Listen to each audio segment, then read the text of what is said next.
This could be us, but you haven't called. Call 1-833-77-SOLAR right now and join the 320 Solar Happy Customers Club for $0 down and no payments until 2022. We'll put the power back in your hands. 320 Solar. Power up. 10, 9, 8, 7, 6, 5, 4, 3, 2, 1. 0.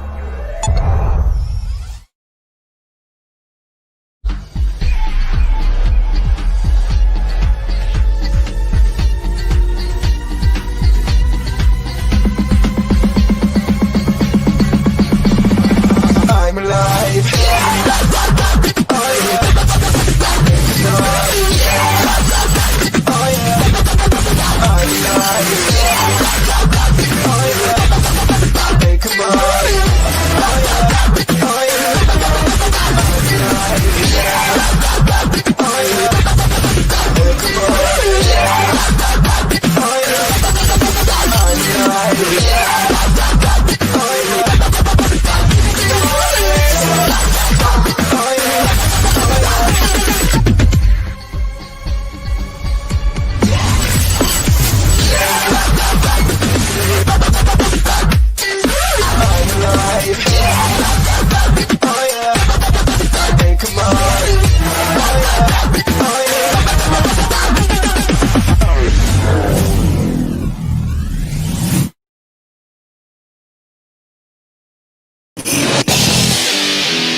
All right, Bucks fans, are you ready? Are you ready? Let's talk some football here. We had a good day, didn't we? There's a whole lot to talk about here in the cheap seat. I'm excited about the game. I mean, the in typical Tom Brady-led team fashion, people who have not shown up all of a sudden are showing up.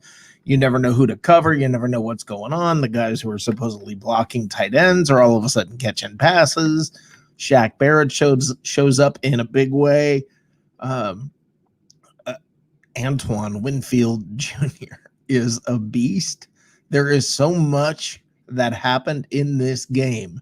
Now, I am on the road. Let me give you a little bit of a little background here. I'm on the road right now. I have just moved to Charlotte, North Carolina. I cannot move into the new place until this coming weekend. So we're in a hotel. So as long as the Wi-Fi holds up, as long as the signal is good, we're good to go tonight. Let's talk some football. We can talk about the game going on now. I have a monitor that I can pretty much see. We can talk about that game. We can talk about the Bucks game, and there's a lot to talk about. There's so much to talk about in that Buccaneers game. I'm pretty excited about it. We're going to have some special guests here. We're going to have Frank Emmons come on from 320 Solar. We're going to take your calls here in just a little bit. There's so much to discuss. Now, first thing I want to talk about Tom Brady. Like that's news, right? But I want to talk about Tom Brady because this is exactly what you get with Tom Brady. You're not going to get flashy, spectacular. Oh my God, isn't that amazing? You're just going to get wins. And I think maybe some people had the impression that it was going to be a little bit different. I think some people thought this was going to be,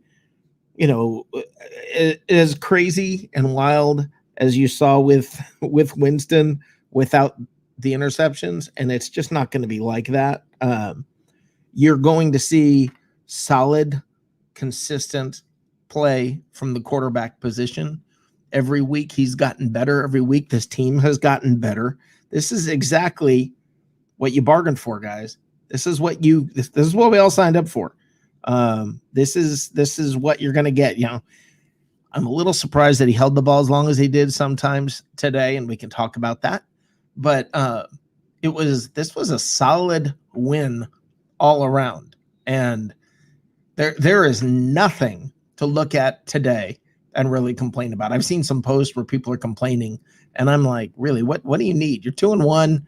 You're at the very worst tied for the division lead. I don't understand how you could possibly be upset.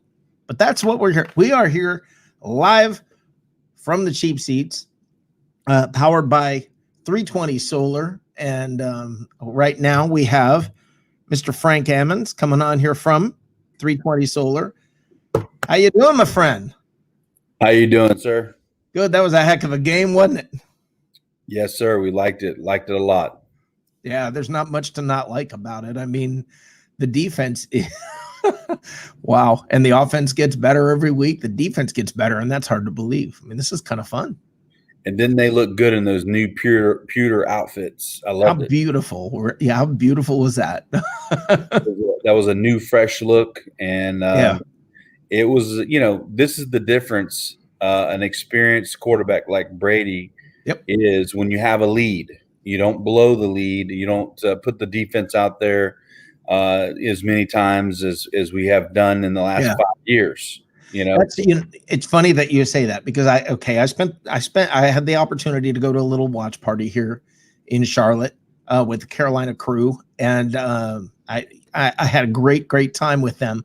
But we had a discussion about Brady, and of course, the W word, Winston, and the discussion came up whether or not what the differences are, and exactly what you just said is what I brought up. Is you're not worried. He's not going to throw the pick. Yeah, I'd love to see our line do a little bit better and him get rid of the ball a few more times. I think there was about 2 passes that he probably could have got rid of, but I think that's actually a sign that he felt comfortable, that he was looking for a receiver to get open. But I think we're all nervous because he's not a young buck anymore, and we need him for the playoffs. We need him for the long run that we expect to have. So that's the only thing that I was a little nervous about. Love the fact that we got Gronk involved finally into the game. Yeah, big time. And really saw a distribution of the ball going around, and that's Brady-like, in my opinion.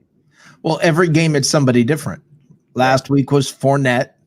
Week 1 there were the pass interference calls and everything with Evans, but Evans still led the way. Him and Scotty Miller. Every week it's somebody different. Today, Rojo closed out the game. In the exact same position that last week, Fournette. And I even got confused. I was sitting there and I said, that's why we got Fournette. And somebody's like, that's Rojo. Right. And didn't you get the feeling, though, if they can put 4 quarters together of great offense, that, we would start seeing what we all expected, probably 40-plus points. Yeah. And the defense even could have got a little bit better with that end of the first half if they would have shut them out. Yeah. I mean, at the end of the day, when you're winning this way, it's great to win, but you also look for the improvements so that you can seal it up. Yeah, because you're gonna have another team coming in with different players and different strengths and different weaknesses, and sometimes the way the ball may fall, depends on what's going on. you need different things to come up and help you win the game. So love the win. Love the fact that we were be able to go into Denver. I thought it was going to be a closer game, actually. I thought we'd win it, but we were able to win it, significantly, and I love that. It's fun. Now think of the difference. Think of 12 months ago when, after week 3. I mean, you're not sitting there thinking, you're not being critical of victories. Right. You're not trying to find how do we improve after winning games by 3 scores. I mean, this was a 3-score game, and people are looking for things. And this is basically our 3rd preseason game, if you look at it from that standpoint, with the workload that we've had for this year. I mean, three preseason games. What can you expect out of a group of people that came together and has a new offense and all kinds of different pieces? Well, if you were to tell me we'll take the 28-10 win, I think most people would agree that'd be just fine and learn how to get better at the same time. So I think we're right on track. I expect us to have similar results against the Chargers come this Sunday and be ready to take on who's after that? The Raiders. Raiders are after that. Well, I think they have the ability. The Chargers, I think, have a little more of an ability to score, but I don't think. I mean, I don't know. I mean, it's hard to look at this team right now and say, "Oh, I'm worried about this." I mean, I was more worried about this game than I was. Now we got film. Everybody's got film on Herbert, and you're seeing reality is going to start to set in. Yeah, Josie Bosa may give us a little trouble, but maybe we can do some plays that really limit him. Yep. But I think we played a great game. The defense is just getting better and better. You can't ask for more than what they did with the turnovers and the pressures, and it seems like Todd Bowles is drawing up the right plays at the right time. Boy, that was fun to watch. So, yeah, really fun to see some of the younger guys get involved as well. So, got Shaq involved today. Got a safety. Not a safety. What do you call it there? Yeah, they got a safety. He got safety. Was it safety? That's right, safety. Yeah. Okay, sack and safety. I think he got 2 sacks. Yeah. Everybody seemed to get a lot of pressures. Right. It was Antoine Winfield. Right. Man. Right. I mean, that was pretty exciting. I was pretty motivated watching it in the group that I was with. Everybody, when the safety happened, everybody was screaming before the play, even before the snap. Everybody was screaming, for a safety. They wanted that, and to see that it was Shaq. How cool was that to see Shaq go back there? And Denver has to be just sitting there with Von Miller hurt, going, "Oh, we had this guy. Yeah, we had this guy." So yeah. So you knew the game was kind of getting over when they put in Ripken. Yeah, Ripken. Yeah. Yeah, there you go. Yeah. So it was a closeout game. I will say this, not really talking about the Bucks, but I was going to mention this, Rick. If anyone is looking for a great place to work, 320, we are hiring sales representatives. And I hear there's a coach in Atlanta that might be looking for a job. Yeah. So, if you need to get the word to him, we will hire him, because I think he probably will be looking for a job tomorrow. If not, the only reason I think that might not be the case is, who are you going to give it to? Raheem? Well, it's the defense. Raheem's the one in charge of the defense, and that's what's been collapsing. Yeah, so, I think they would have to make a major move there. With Raheem, in my opinion, would be going faster than he would. Right, that's what I think. I think the defensive staff would be gone. I think I don't know if they'll do it, but it's got to be coming, because now you have a stigma, and that stigma of not being able to keep your wins and your leads. Yeah. That infiltrates the locker room and the mindset, and that's bad. That's terrible. I mean, it's consistent. So Nick Citro, one of the guys on staff here today, put up a tweet showing a screen capture from the last 2 games. One of them, at one point, you know how it shows the percentage of, it was the Falcons had 99.9% of winning last week, I think it was, and then this week at one point 99.3%. And they blew both of them. Unbelievable. Unbelievable. Yeah, I didn't. I mean, I've never seen anything like it. This week was against Chicago of all teams. Chicago is not the greatest 3-0 team, right? So you have to wonder. I know a lot of coaches that would have if it was on another team with another owner, he would be gone tomorrow. So we'll see how it goes. But once you get that stigma in that locker room with 0-3, with all 3 winnable games, at least 2 of them, at least in my opinion, your season starts to go down. You know what's funny though is if you remember back when Raheem was the head coach, remember the players just gave up. I mean, they just, and that's exactly what seems like is happening. So right. Do you want to hang around? I've got a call coming in here. Do you want to hang out and take the call? Definitely. Okay. All right. Hey, this is Rick. Who am I speaking with? Hey, Rick, this is Jacob Charnow of Hardtown Football. Jacob Charnow. Hey, Jacob Charnow, talk to me. How you doing? I'm good. How are you? Great football Sunday. A lot of great games. But, I have a question because you guys were talking about Dan Quinn and the Falcons, and another coach that might not have a job next Sunday is the Jets head coach, Adam Gase, because, this Jets team look horrendous. It's embarrassing to be a fan of the Jets. Like, I feel like I can't tell anybody that I'm a Jets fan anymore, or else they're going to laugh. Like, it's not like they play the Broncos on Thursday. If somehow, and it's very possible, if the Jets blow the game to the Broncos, to the third-string Broncos, there's a chance that Blake Bortles is starting Thursday because, Jeff Driscoll didn't look good today. Bucs defense was all of them. I'm so happy I started them in fantasy. That was, oh my God. Right. How do you think that this Jets team turns it around? Because listen, Adam Gase, he'll be gone, but Sam Darnold, he 2 pick sixes today, 3 interceptions in total, and it's just he really could not get anything going. What do you think is going to happen with the Jets? It's a Bucs life, man. It's a Bucs life that you're walking through. I mean, this is what it's been like for years here. I mean, I how do I think they turn it around?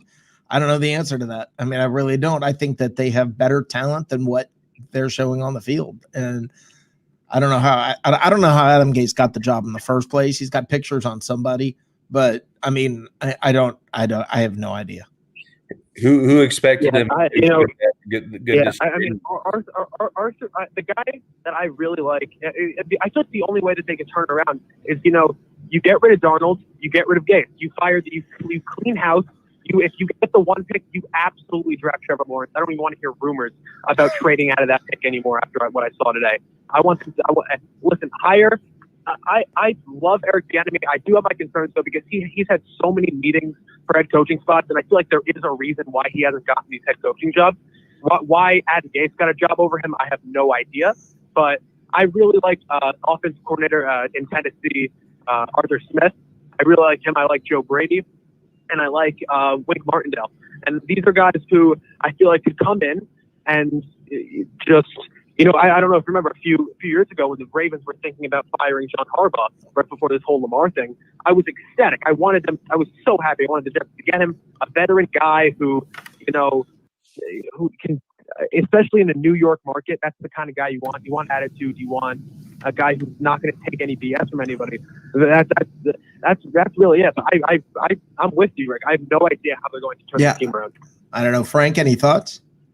Yeah, well, you got to also remember who wants to go to the Jets. You got to have someone who wants to go there and actually, because I think it goes a little deeper than just the coaching. I think it has to do with the upper management as well, from ownership down.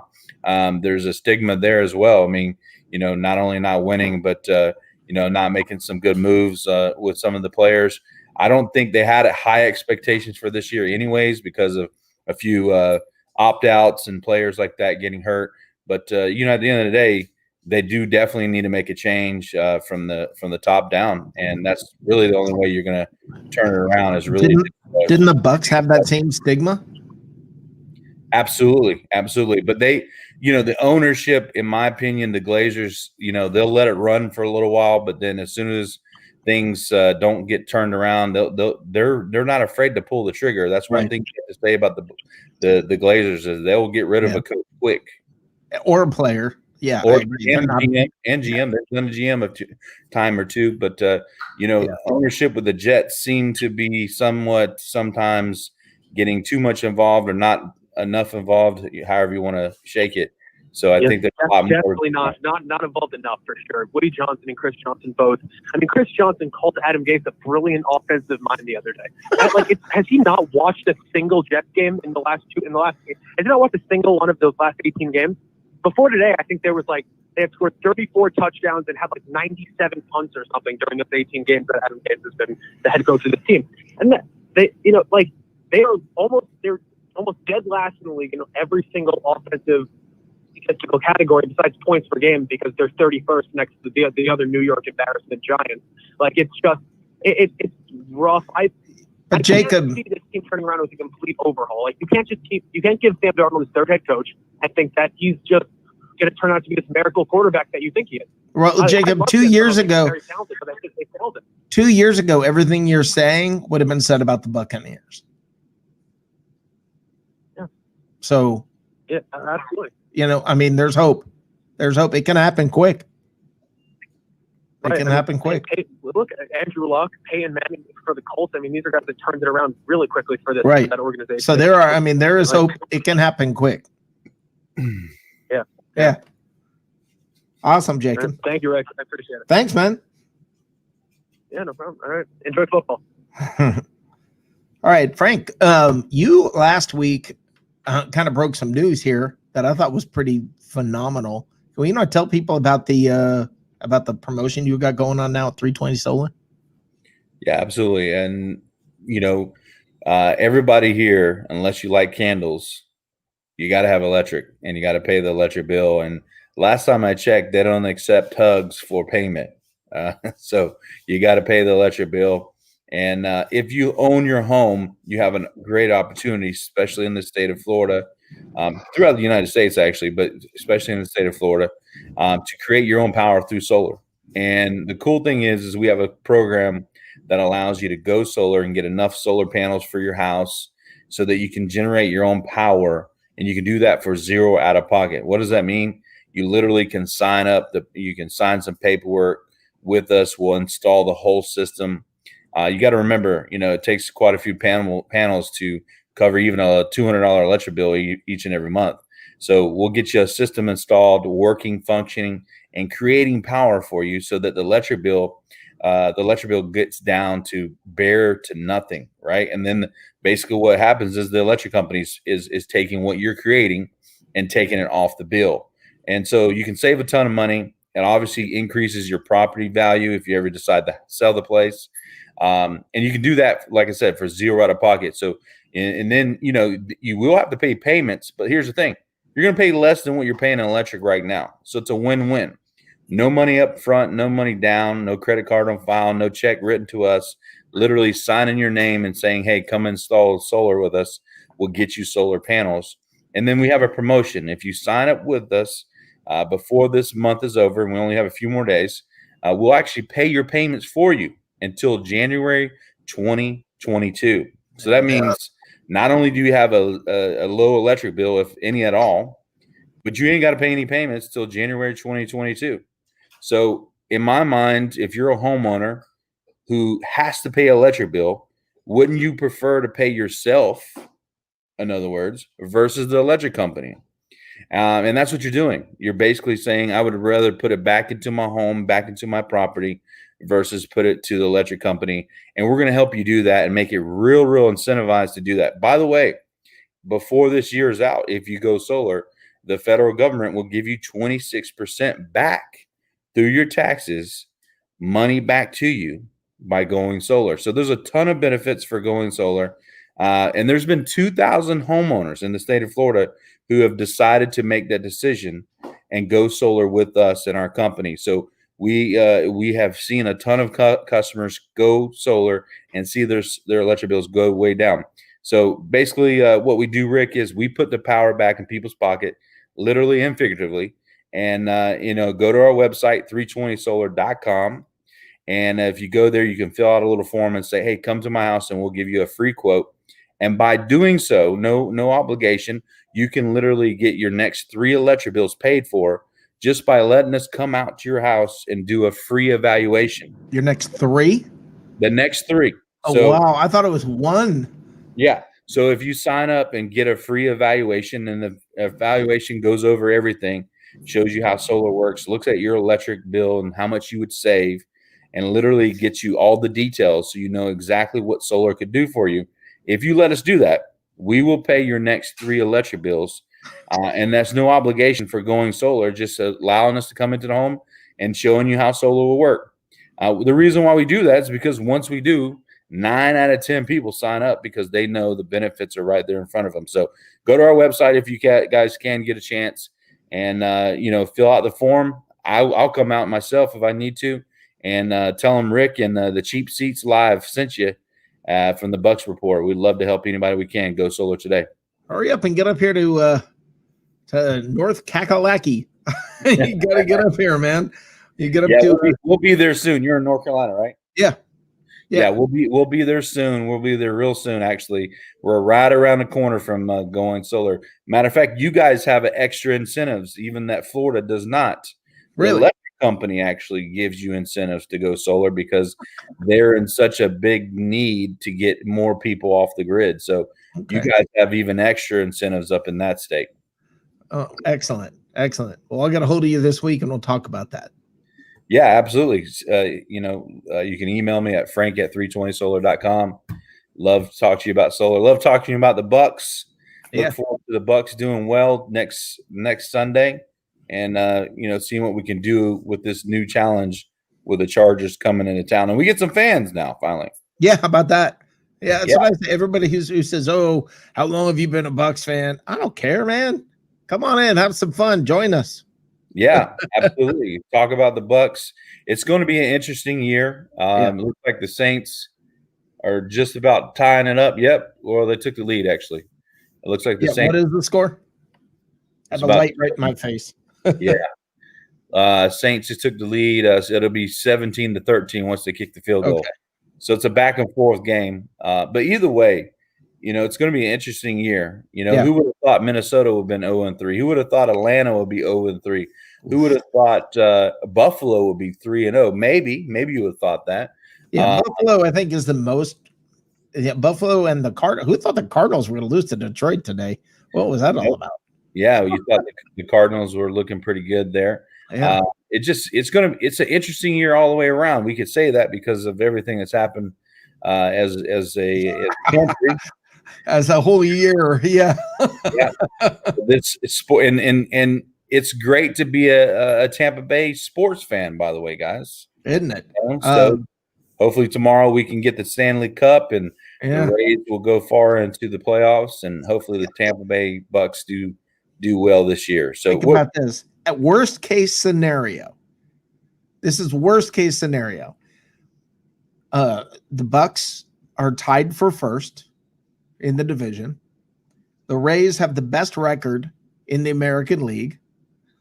And if the Lightning win tomorrow or Wednesday, they're Stanley Cup champions. I mean, there is no better time to be a Tampa sports fan. It's a great year. I mean, of course, it had to happen on the oddest, weirdest, craziest year ever, 2020. We'll take it. If you've been in Tampa more than a minute, you will take whatever we can get, even on the weirdest, strangest, craziest year ever. Hey, we got all the challenges that are facing everybody. It's not like this was an easy year to do this. Right. You bring in a quarterback, right? You bring in a quarterback, and then you can't have OTAs and you can't have preseason games and all of that. So, Rick, I wanted to ask you what would be a failed or a failure of a season for the Bucks this year? What would you consider a failure? Right. I think a success comes down to this. If after this year, when we look forward to next year, if the team is respectable and feared a little bit, like people take this team seriously going into next year, it was a success.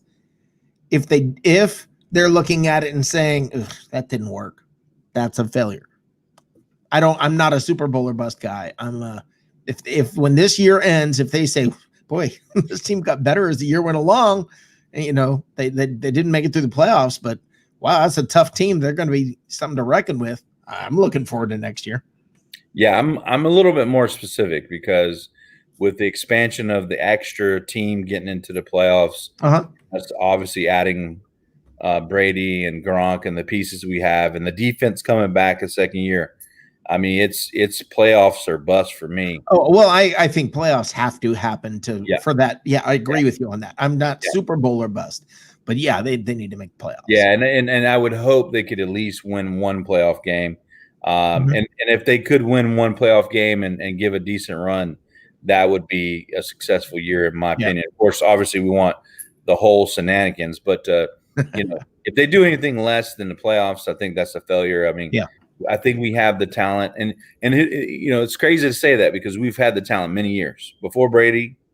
How many years did we have the talent? I agree with you. This offense is not that different. I mean, Fournette, he didn't. I mean, you still got Rojo.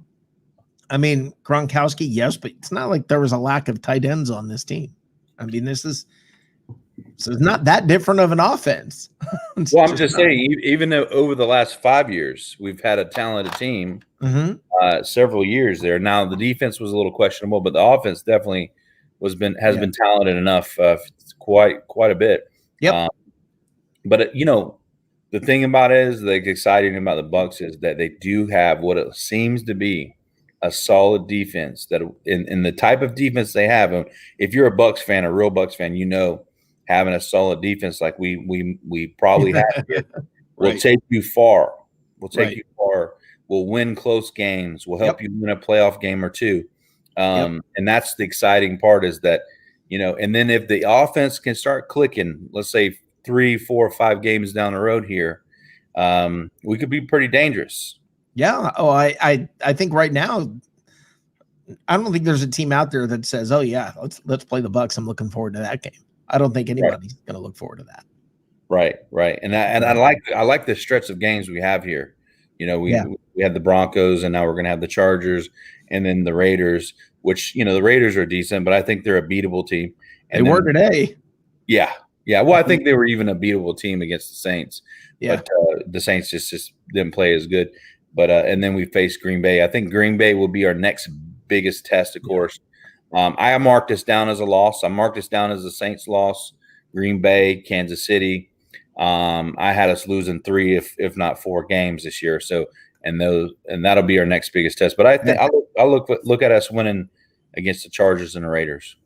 Yeah, I think I think it's very possible. Yeah. So I mean, the Raiders will be the tougher of those two. Get this train rolling in the right direction. If they look better each of the next 2 weeks, it's on. Right. It's on. Yeah.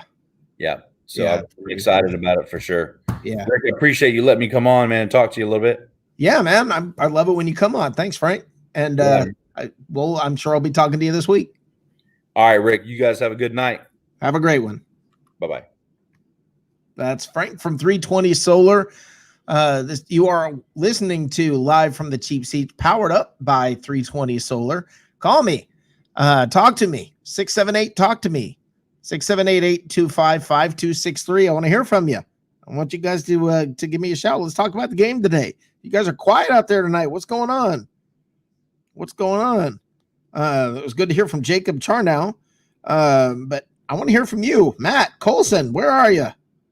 You sleeping on me? What's going on? I want to hear from you guys. Let's look at the comments we have out here.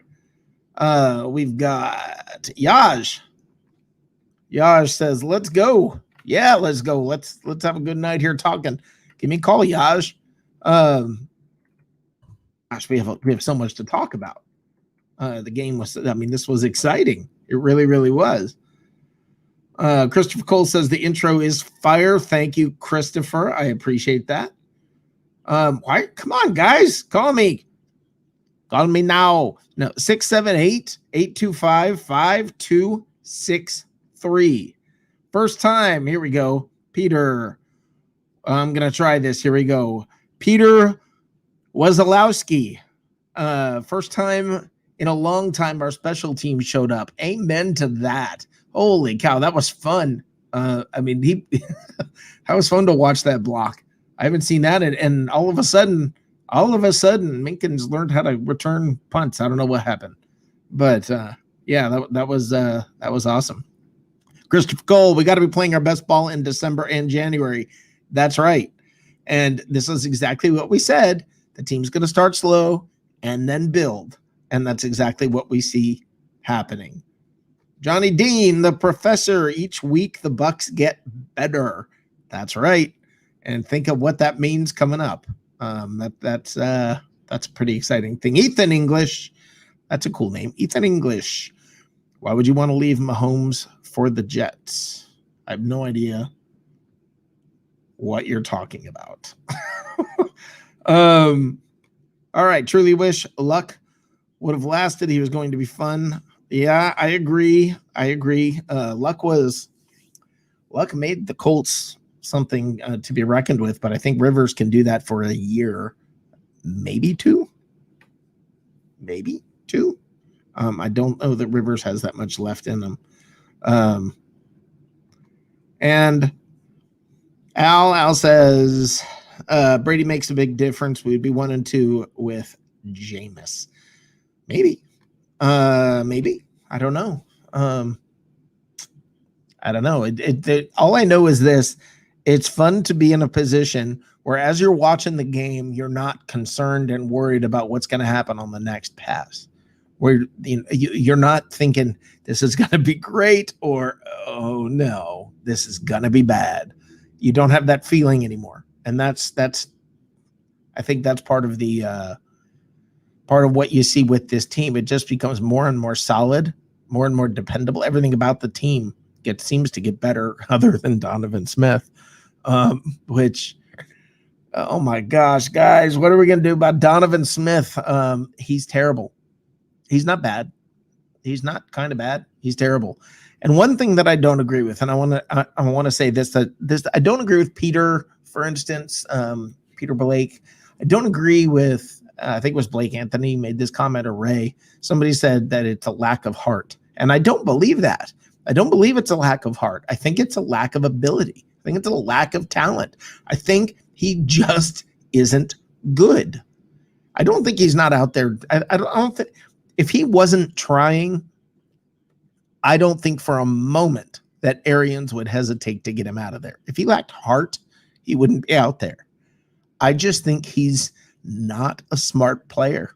And I think he just doesn't have the talent to be out there doing what he's doing. And I think that's the biggest issue. But it's hard to complain when you just won by 18 points. It really is hard to look at the game and go, oh no, this was terrible.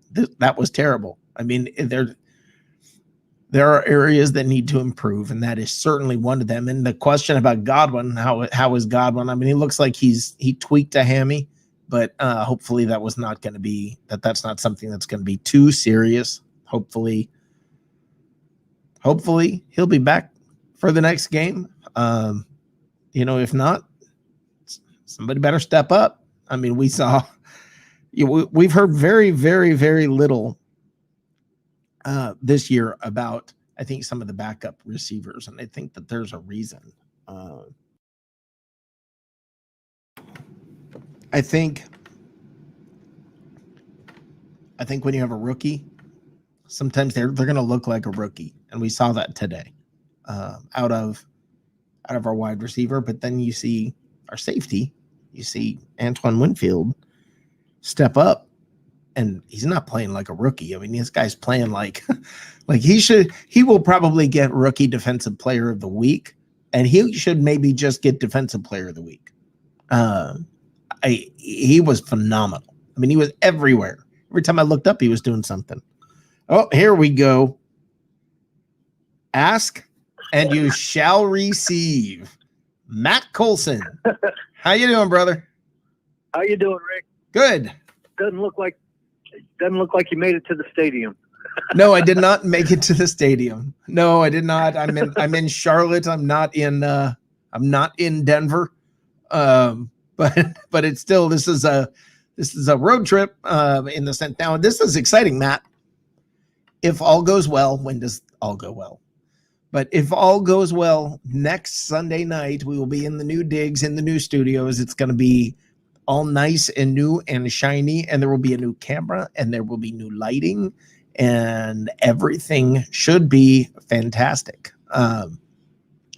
If all goes well, if AT&T shows up and is ready to put the fiber in and get all of that taken care of, next week should be awesome. Well, I hope it works out for you.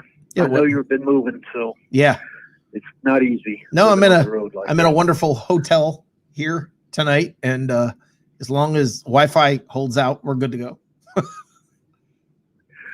Well, did you notice that we had a Gronk showing today? Oh boy, did we! The guy was he's there to block and catch a few. I'm a blocking tight end. I think he trolled the whole NFL media. No doubt. All week. No doubt. And then he turned into an all-star receiver. Yeah. That was pretty cool. Yeah, that was fun. And I was laughing right off the bat, right at the beginning of the game. It was like the first reception was Gronk. I was laughing. I was like, yeah, there you go. Well, Mark Solaris called it. He said the guy didn't have his legs under him for the first month, and he's just finally getting into game shape. Well, there's probably truth to that. You saw how slow he looked. Yeah, he looked a lot better. It looked like Brady was timing things better for everybody. Yeah. And the defense just played lights out. I have not seen where I felt like I was looking at the old Bucks. No joke. Everybody that was on that roster but the water boy got to the quarterback. Yeah, they took over that game. That Winfield guy, yeah. I don't know where he came from. He's a rookie. He's the third round draft pick this year. But he's playing like an all-pro. Yeah, he came out of Minnesota. His dad played for the Vikings, but he came out of Minnesota. And I think he was a third round draft pick. And holy cow, man. That was a good one. I think third round. How many teams are going? Right? Yes.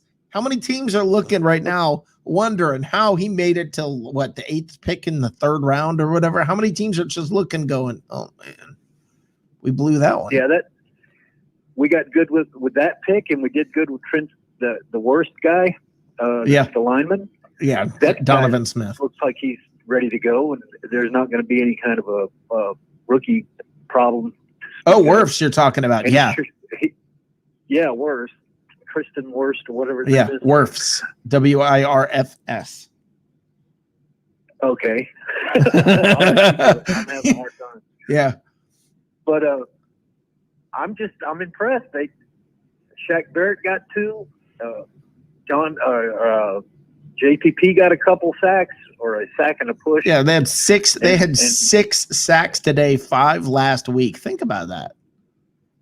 Yeah, they come in bunches, and that just means we're doing something. Because Vita Vea got 1.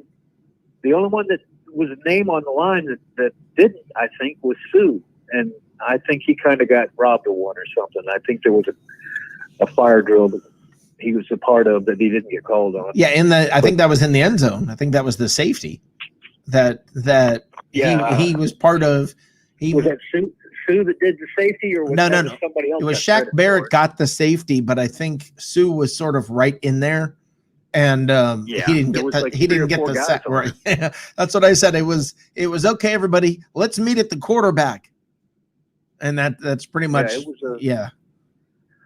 That's the old school. That reminded me of the good Bucks. Yeah, Saps and Lynches and all that. Yeah, that was just wow. That was fun to watch today. That was just so fun to watch. I mean, and I will tell you. Off and started going in, go ahead. No, you go. You go. Even when they slowed down, they came out hot and they scored 20 points or whatever it was, and then they kind of let it. They went into a soft defense before the half. You didn't feel like I felt better this week than I did last week watching them do that. I had a little confidence that they knew what they were doing. Just like back when Monty Kiffin he didn't like to play prevent, but he would call off the dogs so they didn't blow the team up before the end of the game. And you felt better but in week 1, you felt one way. In week 2, you felt better. Week 3, you feel even better. I mean, that's all you can ask for. It's starting to be like by design. Yeah. You recognize it, and don't have a heart attack over it, because Winston would just give you, I don't know, you 1 minute you're like, oh, this guy's Superman, and the next minute you're like, I just want to push him off the Andy Bridge. Yeah. And I don't get this from this team. I think they're, like we were talking about in preseason, they're in it to win it, but they're backing up the talk, and that's different. Yeah, well, it's fun. Like, okay, I went today. I had an opportunity to hang out with some Bucks fans here in Carolina, right here in Charlotte, and I mean, I had a good time hanging out with these guys, and I got to tell you, I get jealous watching Peter and Ray and Blake Anthony, that all of the, and Phil all down there at the Deck Bar and Grill in Isla. I get jealous. Right. I got to admit, because I mean, that looks like a whole lot of fun. But as I was standing outside on this deck at the place here, and I saw the leaves starting to turn on this tree, and there were leaves falling down, and the weather was nice and beautiful, beautiful scene. I just sat there and I thought, what a great time to be a Tampa sports fan. I mean, can you beat right now? I mean, this is what I want to tell sports fans from Tampa. This is what I want to tell all Tampa sports fans. Appreciate this. Remember this. Savor this. Don't just okay, when I eat, a lot of times I'm eating just to get done with the meal so I can go on about my day. And I don't take the time to really savor the meal sometimes. But those times when you stop and you just enjoy the flavor and you just really enjoy that, that's what we need to be doing as Tampa sports fans. We need to stop and enjoy it and savor these moments, because this is special.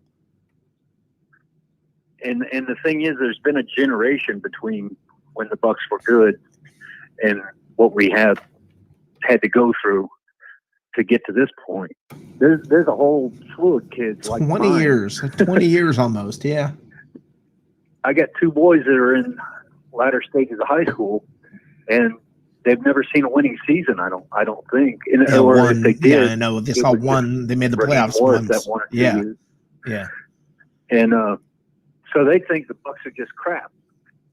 Well, and they're not wrong for the last 17 years. Right. And it's just, I don't think of it that much time, because, as you get older, it just seems like it's not that long ago. Right. But when you're looking at it from a different angle, it's been forever ago. Yeah. And people don't know what to do. And now you got this year in Tampa. You left Tampa, or don't live down there, and neither do I. But they got the Rays aren't they in the playoffs, and the Lightning they have the best record Monday Night Football tonight. They just clinched that they have the best record in the American League. The Rays did. Okay. Now, so they've clinched the best record in the American League. Tomorrow night, the Lightning have the opportunity to be Stanley Cup champions, right? And the Bucks look fantastic and have Tom Brady and Rob Gronkowski and Antoine Winfield Jr. And I mean, there are so many players. I mean, just start name anybody on defense and they're good. I mean, it's really hard to find somebody on defense and go, yeah, this guy. I mean, everybody's doing great on defense. Everybody, every single freaking body. I mean, it's not like everybody, but no, everybody is doing good on defense. And that's, I don't remember that even going on. Uh-huh. Well, when they did a highlight of a play where the defense did its shifts, post snap or whatever. Uh-huh. And it just showed the ballet basically going on between the safeties and the linebackers and how they're trading off, but they're not leaving a guy out on an island. They're doing it in rhythm. Right. And as one. And we're not getting that completely on the offense because you got problems there on the offensive line still. But well, Matt, even back in the day, the defense is in second year. Matt, even back in the day, think about the heyday for this Buccaneer defense. There was always, you could look at a player and go, yeah, he's pretty good, but he's kind of the weakness. He's kind of a weaker spot. There's not one. Right. Is it possible? I mean, I feel weird saying these words. Is it possible this defense is the best the Bucs have had? Because it could be by the end of the year. Well, I think so, because with Lynch and Barber, you had those two guys. So you had that end of the secondary, right, was manned by those two guys. Those were the Supermen. And then in the linebacker, you had Derek Brooks, right, and then you had Sapp at the line, and Simeon Rice. So each level of the defense had an all-star, but like you're saying, you had the lesser stars. They weren't bad, but they weren't great. Right. And everybody knew the top five players on the defense. You don't have much difference between the left or the right side of the safeties or whatever, right, or whoever's in the dime package. They all seem to know what they're supposed to do. And they're doing it consistently. Right. And it's like a machine. And when it's working like that, something's going to break through one way or the other. Sooner or later, like they did in this game, they just started having fire sales. They were like, oh, hey, whoever wants a sack, go get one. Yeah. And everybody went. Well, Matt, I don't know. Am I crazy when I say, and God, Johnny Dean, I wish you were out there tonight. I know you're busy kind of doing other stuff, and we have half of your attention. But Johnny Dean, I wish I could hear from you to talk to you about this, because it's a genuine question that I have about this defense, and wondering, comparing them to the previous defense, is this the best defense that this team may have ever had? I mean, Warren Sapp used to say, just please hold them under 17. You know, if you'll score 17, we'll hold them under 17. This defense seems like 17 is a lot. Like, they're not going to give up 17. I mean, they just seem, I don't know. I mean, it's just, this is a special group of guys on that defense. I think they could have scored 50 today if they wanted to. They're like a machine. Yeah, this is like a machine that you're seeing. And if we could get the offensive line to shore up that one position. Number 7, Donovan Smith, tackle, the most important position. Donovan Smith. They can't seem to get that straightened out. Well, I don't know that you can fix a lack of talent. I don't think so either. And I've said this for a couple of years, and sometimes Peter's kind of come around, but sometimes he used to kind of argue with me about it. But the point is, it's a consistent inconsistency, and that should be something you should be able to fix. Or, like I've said before, and you said it, cut him and figure out what else is there. Make somebody else look bad. Yeah, I mean, I guess he played a little. $14 million. He played better than he did the first week, right? But you get every game. It's like, not again, him. I mean, just every game. And it's been like that for the last 3 years. Every time you see a yellow flag in the backfield, you know it's either Donovan Smith was holding, or the quarterback's on his ass because he got. Oh, you know what, Matt? Let me go out to Johnny Dean real quick, and will you call back in a little bit?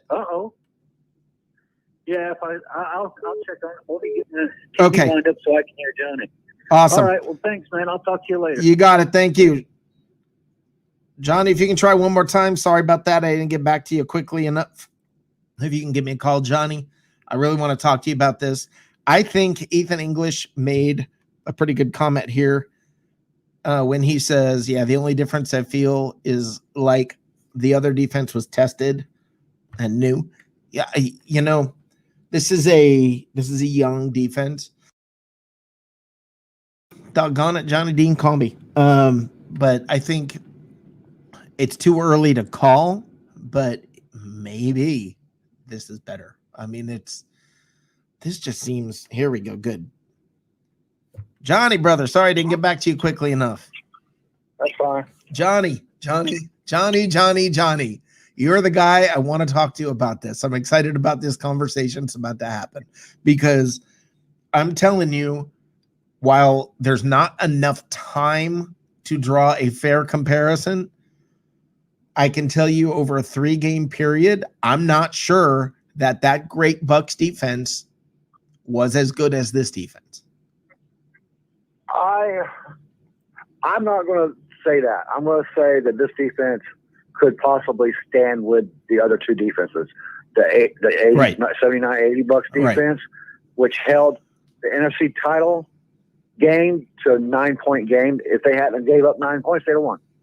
Right. 9 points. Right. And that was a good average for them. They had shutouts, dude. So until I see shutouts and 3-point and 9-point games from these guys, then I'm not going to put them right there yet. The same with it was a different league then, though, Johnny. It was a different league. There were a lot of different rules that make scoring easily. By what they do, they play who they play, and they played in the era they played in. Right? No, but I mean, it's easier to score. They want higher scoring games, and they've changed the rules to where it is easier to score. So that's why I don't know you're going to see as many shutouts and things. Then too, a lot more than we see today, too. So, right? Come on, man. Well, I think being fair, you have to say. For instance, it's easier to play the quarterback position now than it was 20 years ago. Okay, that doesn't. It's also harder to play the defensive position too. So correct. Yeah. Correct.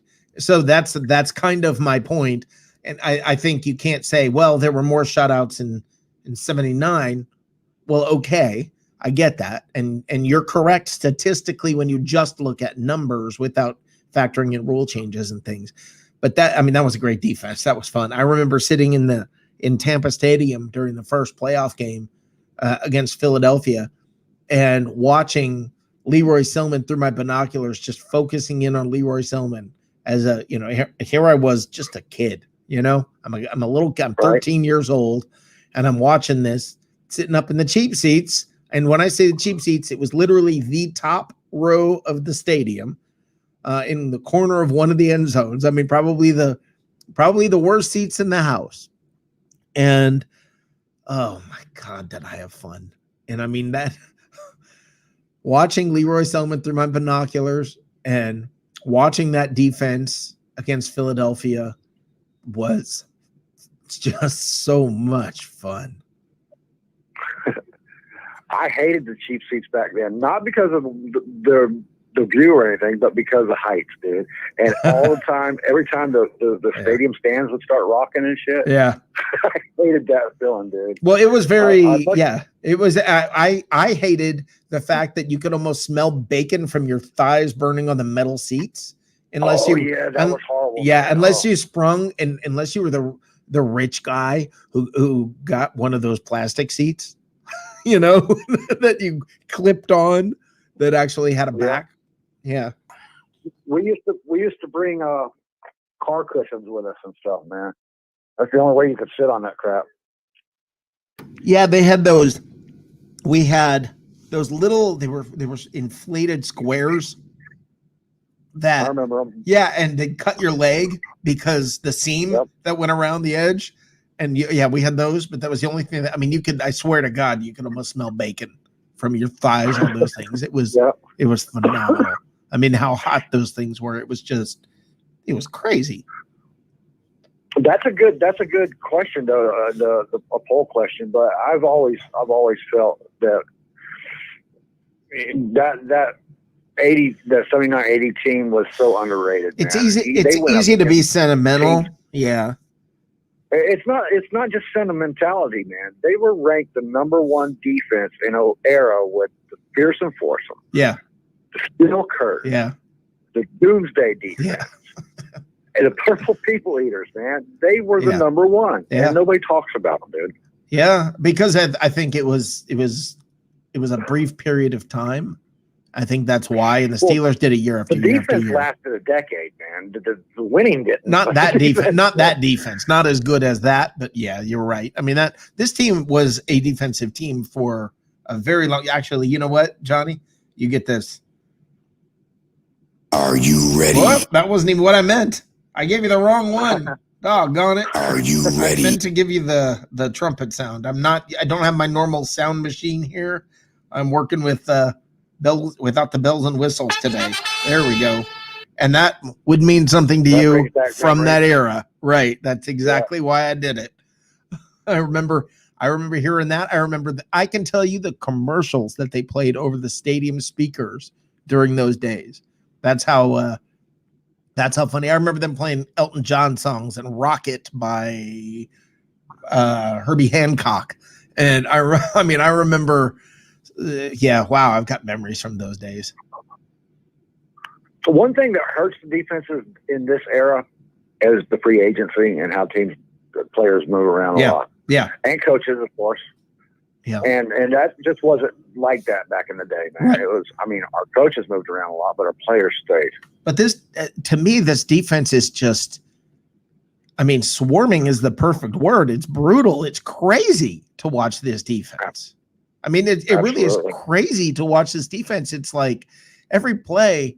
Remember, okay, here you go. Remember how last year watching the offense and you were just in awe of no matter what happened, whether it was good or bad, it was going to be spectacular last year. But you were just, you every play you were like on the edge of your seat, ready to see what was about to happen. That's how I feel about the defense, but there's no worry like last year with the offense. It's nothing but the good part of that feeling. I'm so excited about this defense. I cannot believe. I don't know where this defense is ranked. I have no idea. Rankings to me can be deceiving, kind of like you can have a quarterback ranking. That QBR thing makes no sense to me. I don't know how the complex formula to get to, if you're throwing the ball west of the Mississippi and the wind is blowing from the south on an odd numbered date against a team with a record below. Into account, but not that. It's just insane. It's ridiculous. They say, I don't know how you can throw a bunch of interceptions and you have a perfect quarterback rating. Well, that doesn't make any sense. A perfect game means you throw no interceptions. Every time you throw the ball, it's a touchdown. It's overrated in the first place. That's based on that's not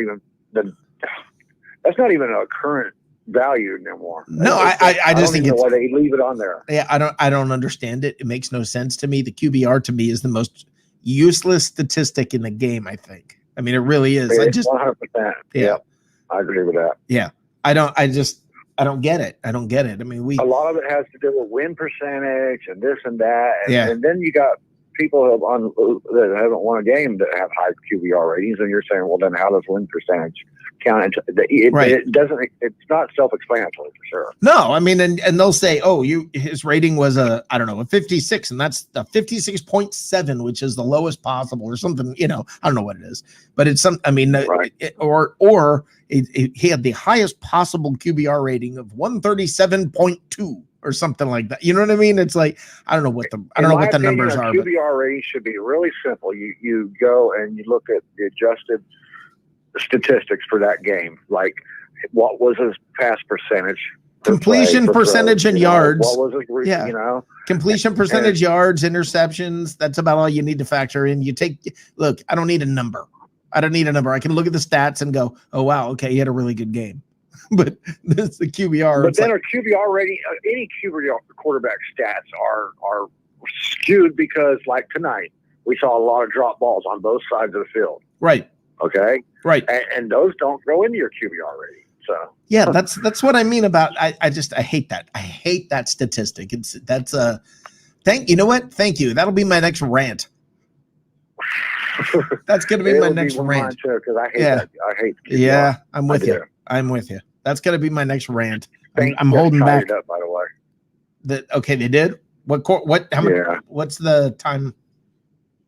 I can't see they're in a commercial. Oh, here it is. It's 5:55 left in the third, 2020. Okay, yeah, I've got a light right in my face, so it's hard for me to see the screen, which is behind it. But well, thanks for calling, Johnny. I wanted to talk to you about that because I knew you'd have some perspective because. Like me, you've been around. One more thing to say on that too, though. Yeah. I do have so much faith in the Buccaneers defense today. Yeah. That 2 weeks ago, before last week's game, I dropped the Ravens from my starter in my fantasy league and started the Bucs. And I think some people gave me crap about it, but I've been doing pretty well with them. Yeah, I 6 sacks today, 5 last week. I mean, yeah. I gotta bring this. Actually, when we come back, I've got to go to our ads. But when we come back, I got something really funny I want to talk to you guys about. Thanks for calling, Johnny. Yep, later on. All right, guys, I will be back in a moment. I've got something really funny I want to talk to you guys about. We will be back shortly after we pay some bills.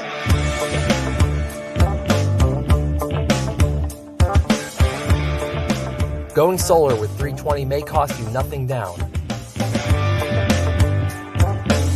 But the work we do is not a $0 job.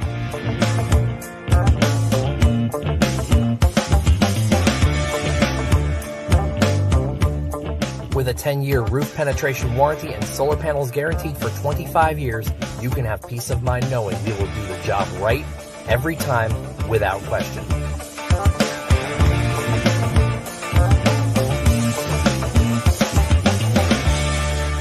Solar. Power up.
All right.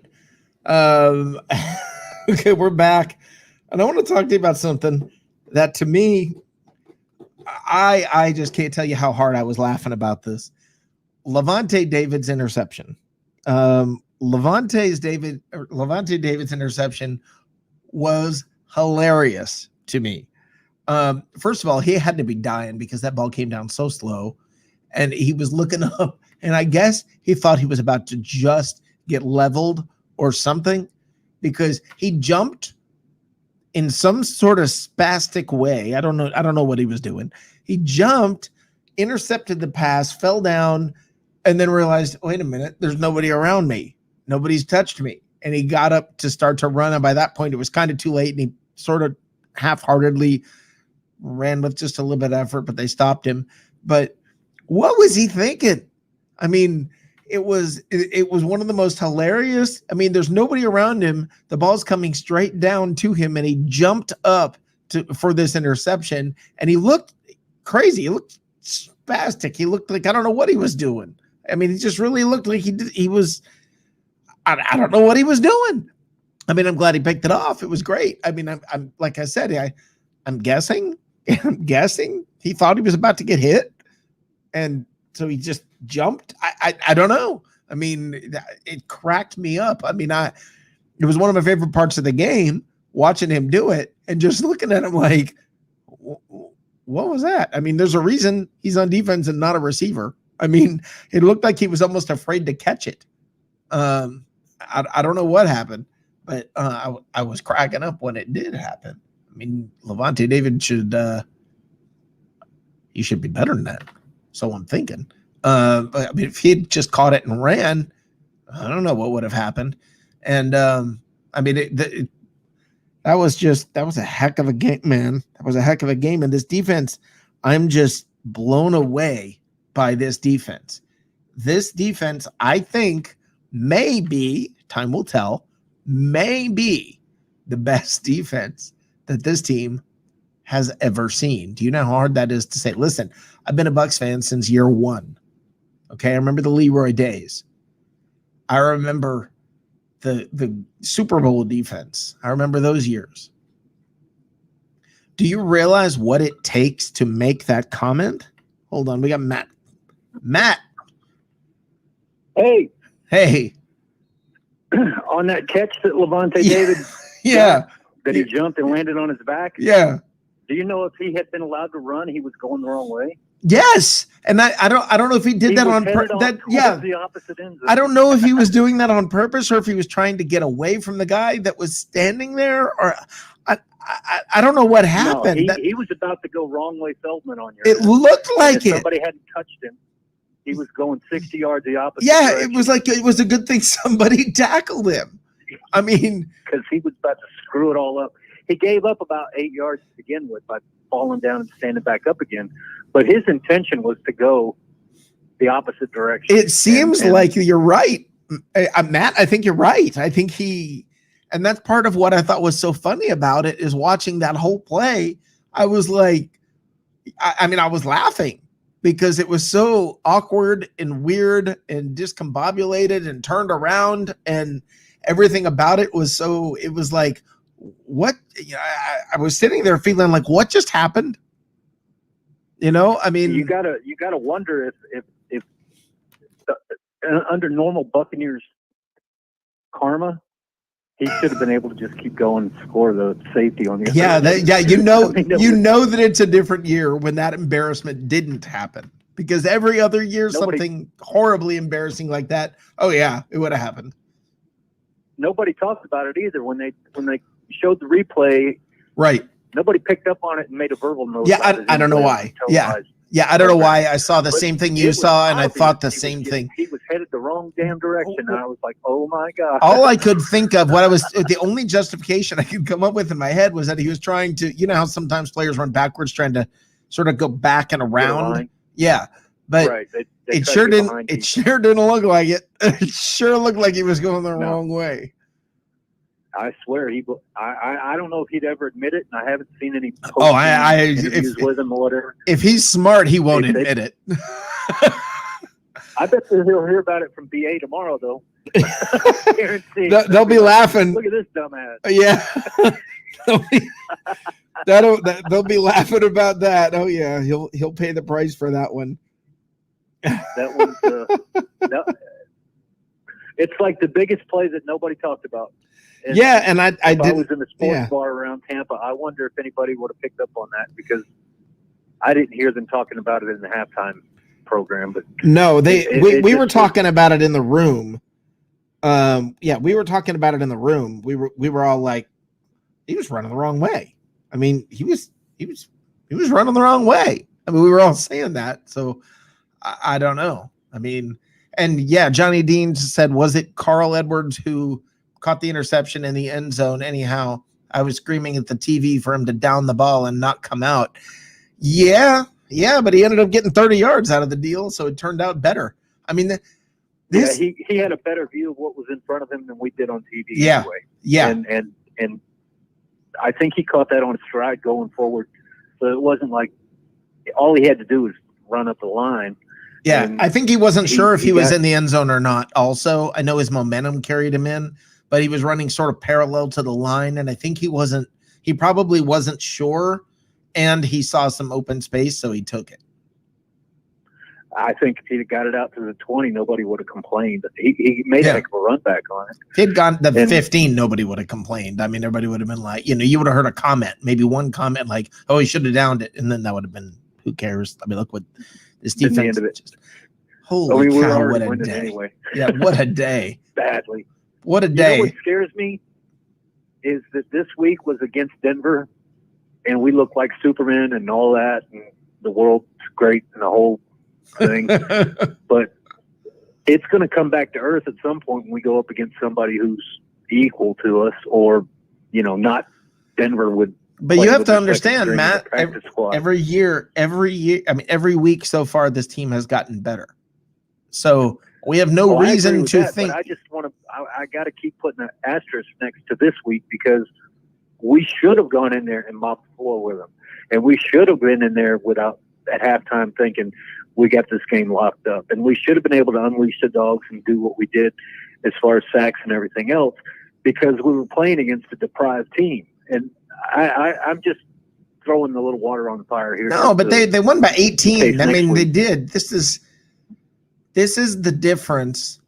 This is why you're not going to see as many mistakes as you saw last year. I was laughing when before Carl Edwards' interception, Denver was moving the ball down the field with Rippon, and the part of the group that I was with, or somebody was texting me, was saying, wow, they're moving right down the field. And I thought, yeah, when they got the ball, there were 8 minutes on the clock. Now there's 4.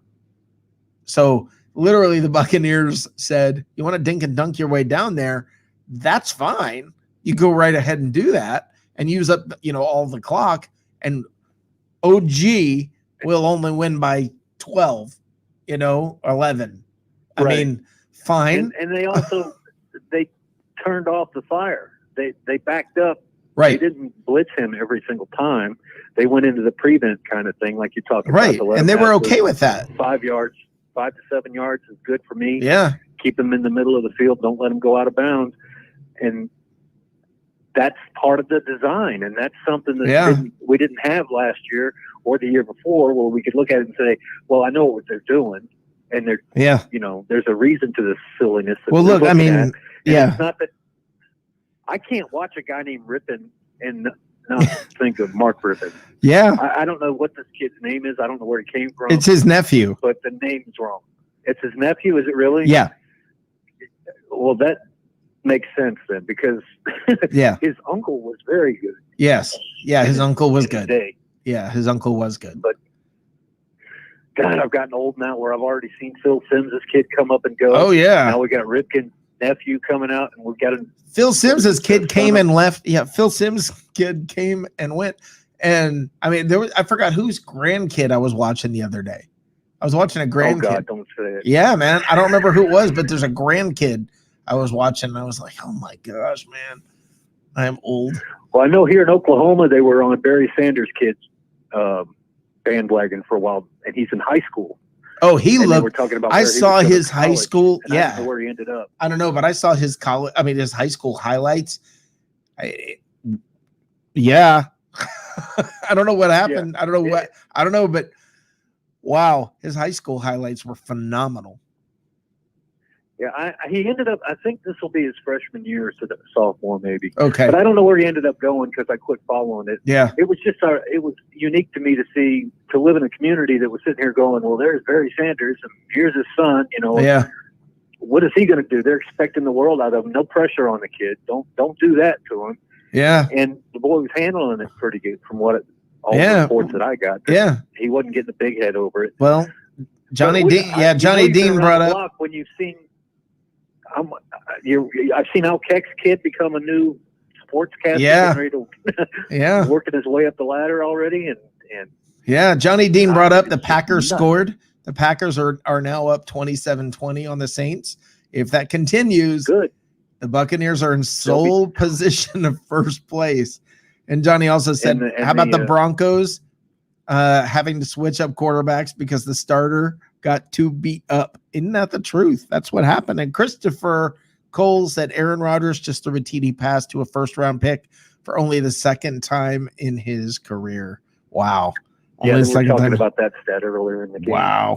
That he's been on that team starter for 12 years, I think it was, 13. Yeah. And he's only ever had one first-round pick on his whole offense that he could throw to, and that guy was a leftover from middle of Favre's era.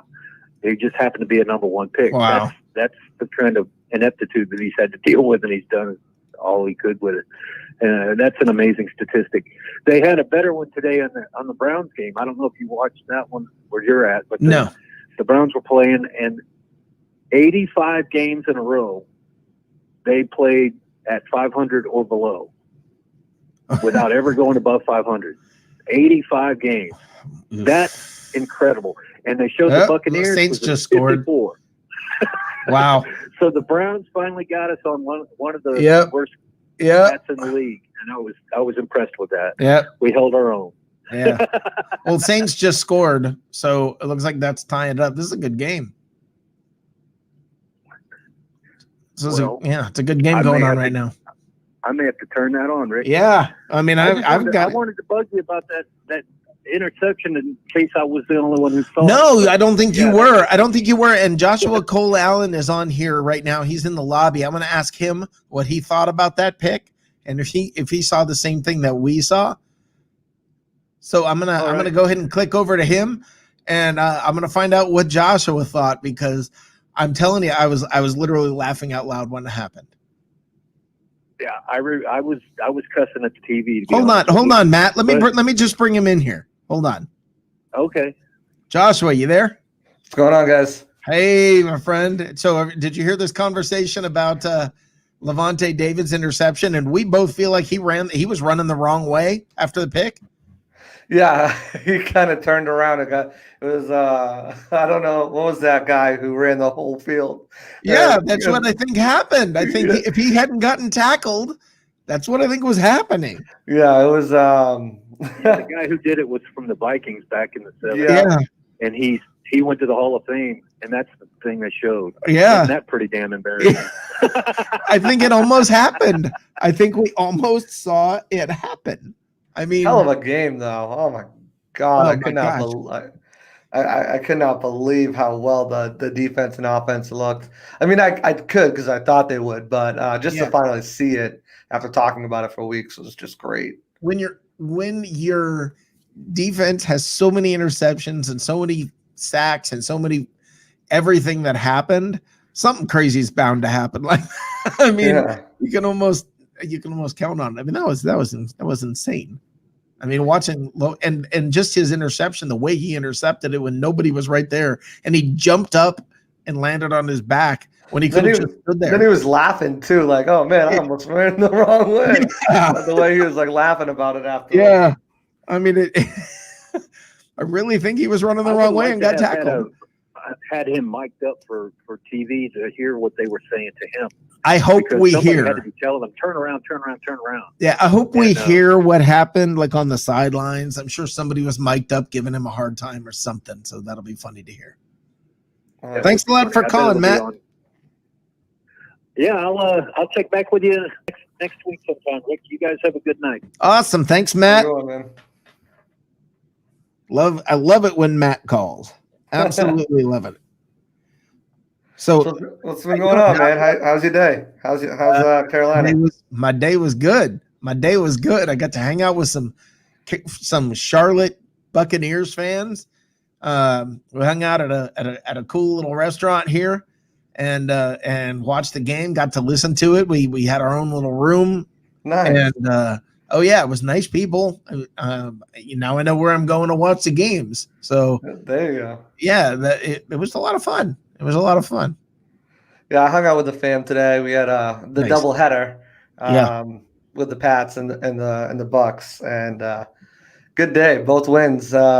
Fortunately, couldn't cap it off with my Celtics there, but it's always next year. Still a little hot on that one. But I've literally I have not watched one postseason game. I've not watched the NBA this year at all. Yeah, it's a little different, but it's still, yeah, you gotta go for it. You know what it is I think there's just so much sports going on right now. It's crazy.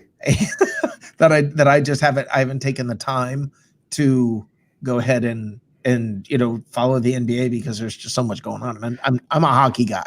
Yeah, right? I mean, you got hockey, you got basketball, baseball, football, everything's going. That never really happens. No, I think they call it, when they're all playing on one day, they call it a sports equinox or something like that. But, yeah. I mean, for me, there's only so many hours in a day that I can devote to planning my fat butt in front of the television and watching, watching sports. And holy cow, has this been a fun year as a Tampa sports fan. I mean, it's just I don't have words. I mean, the Rays are. I know how you feel. They got the best record, right? They have the best record. Yeah, shut up. As a Boston fan, listen to him talk. But I mean, the Rays have the best record in the American League. Stanley Cup maybe tomorrow. If not, then maybe Wednesday. Don't count it till it happens. Yep. And look at what the Bucks are doing. They're getting better every week. And it's just fun. Tell me about your day. Tell me give me your thoughts on the game.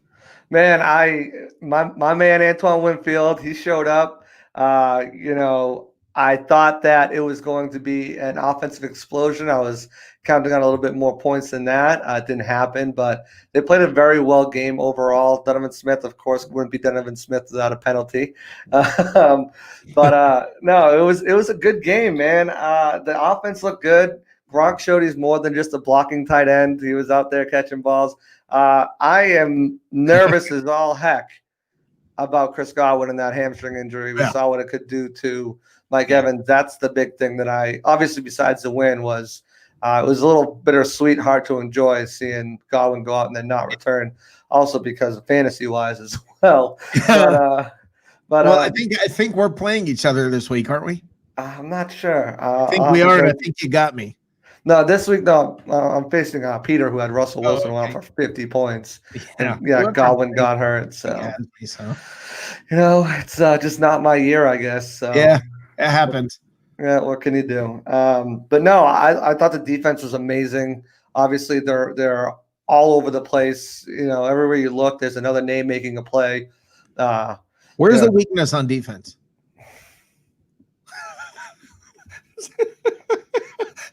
That's exactly.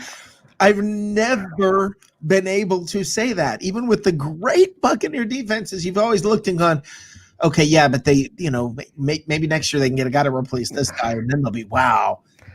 Can't even think.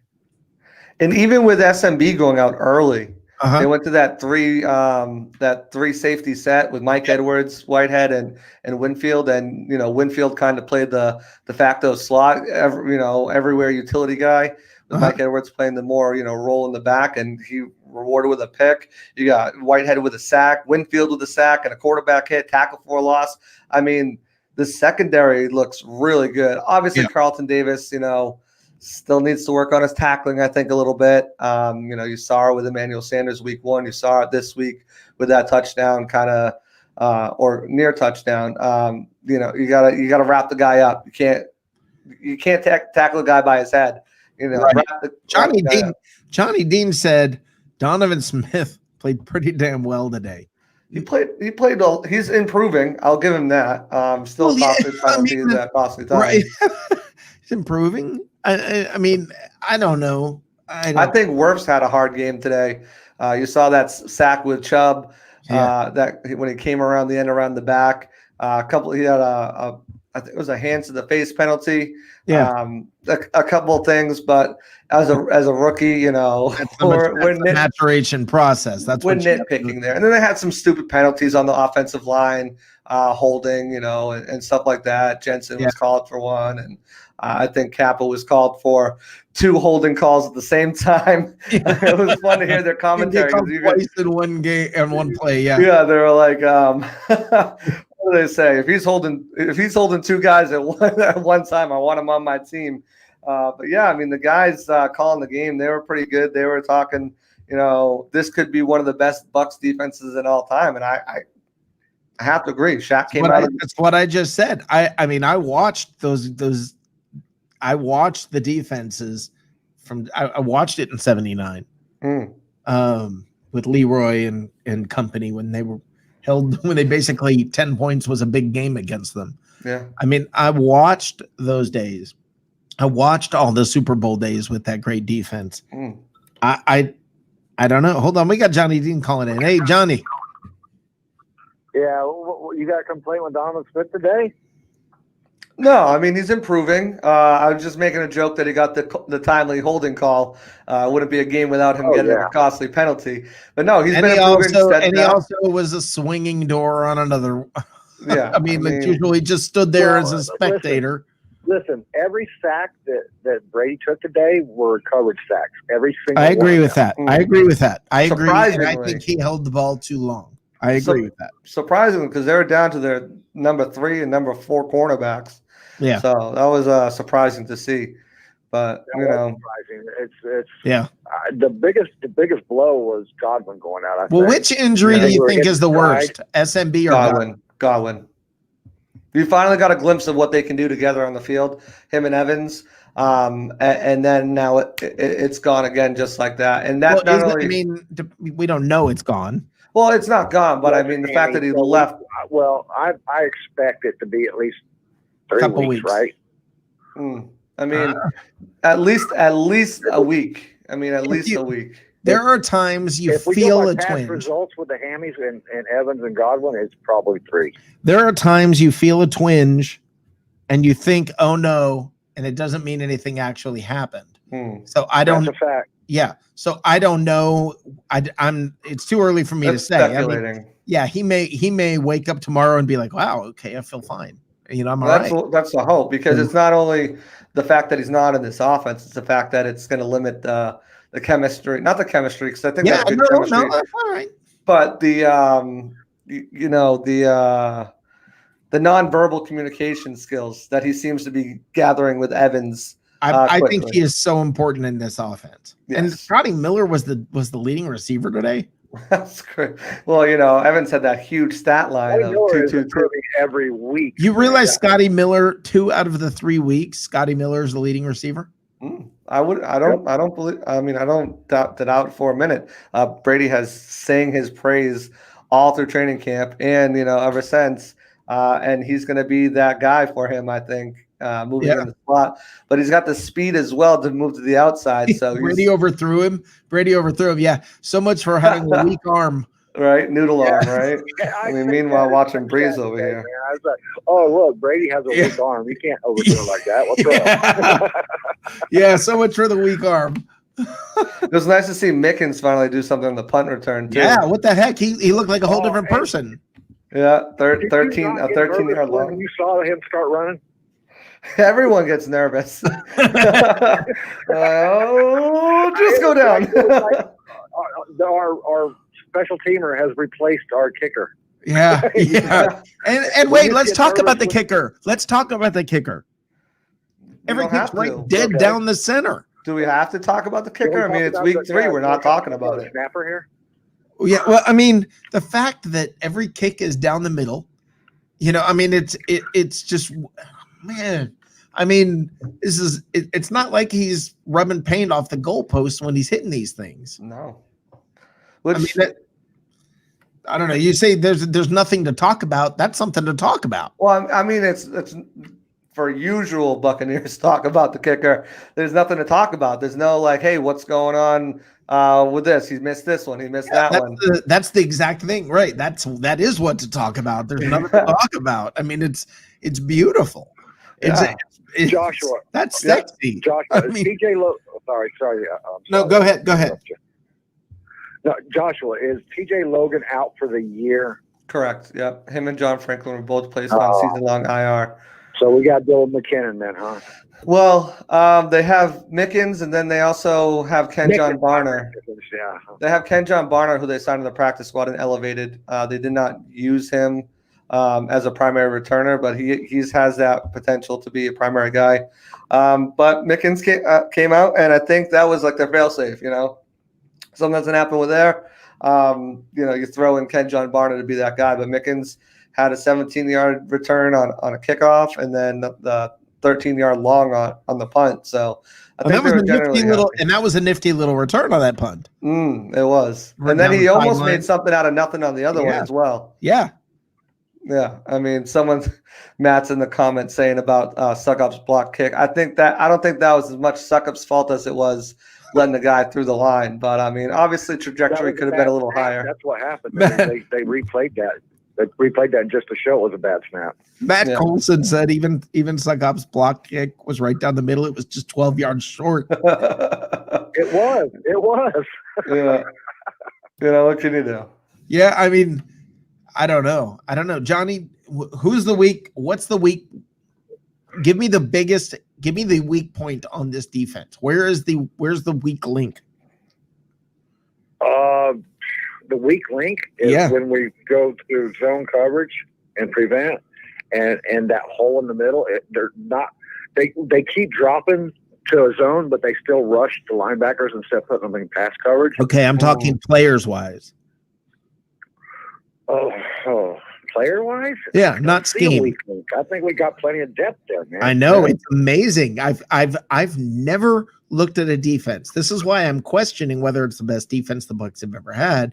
I've never looked at a defense and said there's no area I can say, gosh, we need to replace this guy.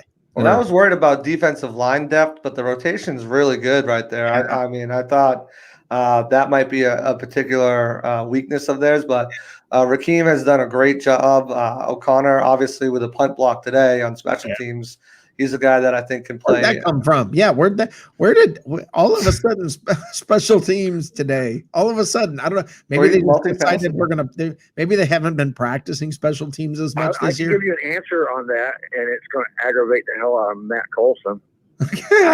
Perfect. That's what I want to hear. What is it? That's what having all those other coaches is for, is to make sure everybody. Oh, I agree with that. No, I agree with that. That's how you find the diamond in the rough. I think having that many coaches is the whole difference that you see. And wow, the Packers just sacked Breeze, I think, and came up with a fumble. Yes, they might have. I'm behind. I'm watching on my phone. That was good. That was good. Getting the ball back. I mean, it's looking more and more as time's going by here that the Buccaneers can be insulted. How about Aaron Rodgers, though, man? His arm strength is just incredible. The throws he's been making, he's on a world tour. He's trying to raise some hell because he is pissed they went and got another quarterback. Am I crazy, or does he seem happier this year? He does. It's like first time I've seen him like enjoying football in like a decade. I mean, a little boost up his ass, with a quarterback. Got a home to go to in Tampa now. Yeah, 2 years. Give it 2 years. He'll be here. As soon as Brady's gone. I don't know if Brady's going to be done in 2 years. Brady said he wants to play longer, and as of now, I got no problem with that. No, he looks good. I don't either. Yeah. Even if you know what the thing is, in 2 years, Brady's going to be a game manager. Wait, what? Hold on. What? Sorry. Johnny Dean? What did you say? Is Aaron Rodgers 35 or 36? I think he's 36. I don't know. 36.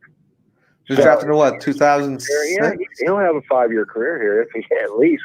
He might be 30. He was drafted in what, 2006, right? Yeah, we got to continue. I mean, we can't just have a Super Bowl team for 2 or 3 years, man. We got to think about the future. And well, I mean, the future. Johnny, the future is now. Okay. Johnny, the future is now. The next quarterback for the Tampa Bay Buccaneers, Aaron Rodgers. You heard it here first. There's so many players that are free agents after this season and that they have decisions to make on, like a Donovan Smith. You can't look past this year for anything. Even with Tom Brady, I mean, there could be a completely different looking roster by next year. You're talking about Shaq. You're trying to put a hole in our balloon. Well, no, you have to figure. Listen. New England's been doing this for years. Now you're seeing it out of the Buccaneers. You're going to start to see this is what's going to happen. You're not going to be able to re-sign everybody on the line. No. And Shaq and Godwin, and so this is what's going to happen. Yeah, I mean, you got a lot of holes to fill next year. Golston, Sue, Shaq, Levante David, Godwin, maybe Donovan Smith is a decision made on him. Yeah, Gronk. Oh no, there's no the decision's made on Donovan Smith. Okay, he could restructure his contract, get signed for a lower number, and they could keep him. But yeah, I mean, if he doesn't agree to a restructure, there's no way they're paying him $14 million. No. You can't just get rid of a guy without having a solid replacement. Yeah. Well, his guaranteed money is up. He'll have to restructure his contract next year. So, next year, they will find a replacement. I know you don't like the guy, but if there's nothing else available, you're not going to go backwards. No, you'll draft somebody. You'll draft somebody in the first round. There are things you can do. There are ways comfortable moving Wirfs over to the left side then, or having that is starter quality in the first round. Do you expect to be drafting early in the draft? Because they will be gone by at least the 15th player, the 15th pick. Agreed. You saw it this year. No, I understand. There was nobody left after the 6th or 7th pick, man. Oh, they might get a serviceable right tackle. You mean that left tackle? Okay. Right. Okay, not on the line. You're not talking on the line because no, this was a deep draft at the line. Oh, you can get guards and even centers in the second round. Yeah. You cannot get a left tackle like that. No, they might be able to get a right tackle and move Wirfs over to the left, but they're not going to be able to draft a left tackle to start immediately in the next coming draft. I mean, the good thing about that is, free agency starts, if they come to terms with another tackle, they can just Well, that's what and cut Donovan Smith right away. I think it's true that draft. I mean, listen, like Peter was talking about, would you be willing to trade your first round pick for a left tackle? Yes. If there's one available. Yes. Right. I mean, absolutely. Yes. I'm not trading for a Nate Solder or anything like that. So I can't say no. Of course, I'd trade my first round pick for a left tackle if he's worth it. And what? Oh my gosh! Why do I have like a mental block because I always think Tyler Johnson from the Lightning. Who's the wide receiver we drafted in the 6th round? Tyler Johnson. It is Tyler Johnson. Okay. I guess we saw why we haven't heard much about him. First game out there, a little pre-jitters. I'm not worried about it, but he's got to hold on to that ball, and Brady won't go back to him if he doesn't. We saw that happen. Right. You know who I am excited about is Rojo ran like Fournette at the end of the game. Yeah, they did a little switcheroo. They had Rojo out there, then they went with Fournette, then they had Rojo at the end. Yeah, it looked like Rojo. Matter of fact, Rojo ran for a first down. It was kind of a hard, tough run, and he fought and got a first down. And I said, "Wow, that's why they got Fournette." And somebody in the room goes, "That's Rojo." Yeah, I was like, "Holy cow!" I was surprised too at the end to see him there. Yeah. That was pretty exciting. I was pretty excited about that. Yeah, overall, great team win. That's for sure. But I still got to see him break a big touchdown run. Yeah, I don't know that that's going to happen. And where is Keyshawn Vaughn? I mean, like on the milk carton. I mean, he's missing. He's completely. They don't need him right now. Don't ease him in. If you need him, you need him. If you don't, you don't. I think he was inactive today. He was active last week, but didn't see a snap. Wow. So. I mean, you don't need him. You don't play him. It's a 2nd round draft pick. Third round. Who was 2nd? Shady missed a ball today, didn't he? But Shady played well today. Wait a minute. Who was the 2nd round draft pick? Winfield. Okay, so I had those backwards in my head. Yeah, Winfield was the 2nd. Keyshawn Vaughn was the 3rd. Okay, then I'm all right with that. Yeah, I mean the draft pick. The Pats did the same thing with Damian Harris from Alabama last year. They drafted him in the 3rd. He didn't see the field really at all because they had James White, Sony, Rex. Right. So, I mean, you give him a redshirt year, let him touch the ball a couple times here or there if need be. But my thing is you got Ryan Griffin, number 3 quarterback, been inactive the last 2 games for what? You got Rosen on the practice squad. He ain't going nowhere. You could open that roster spot up for somebody else. I don't understand why they're keeping Ryan Griffin around. 100% agree with you, and I have a beef about Ryan Griffin in the first place. The guy is just sucking up money, dude.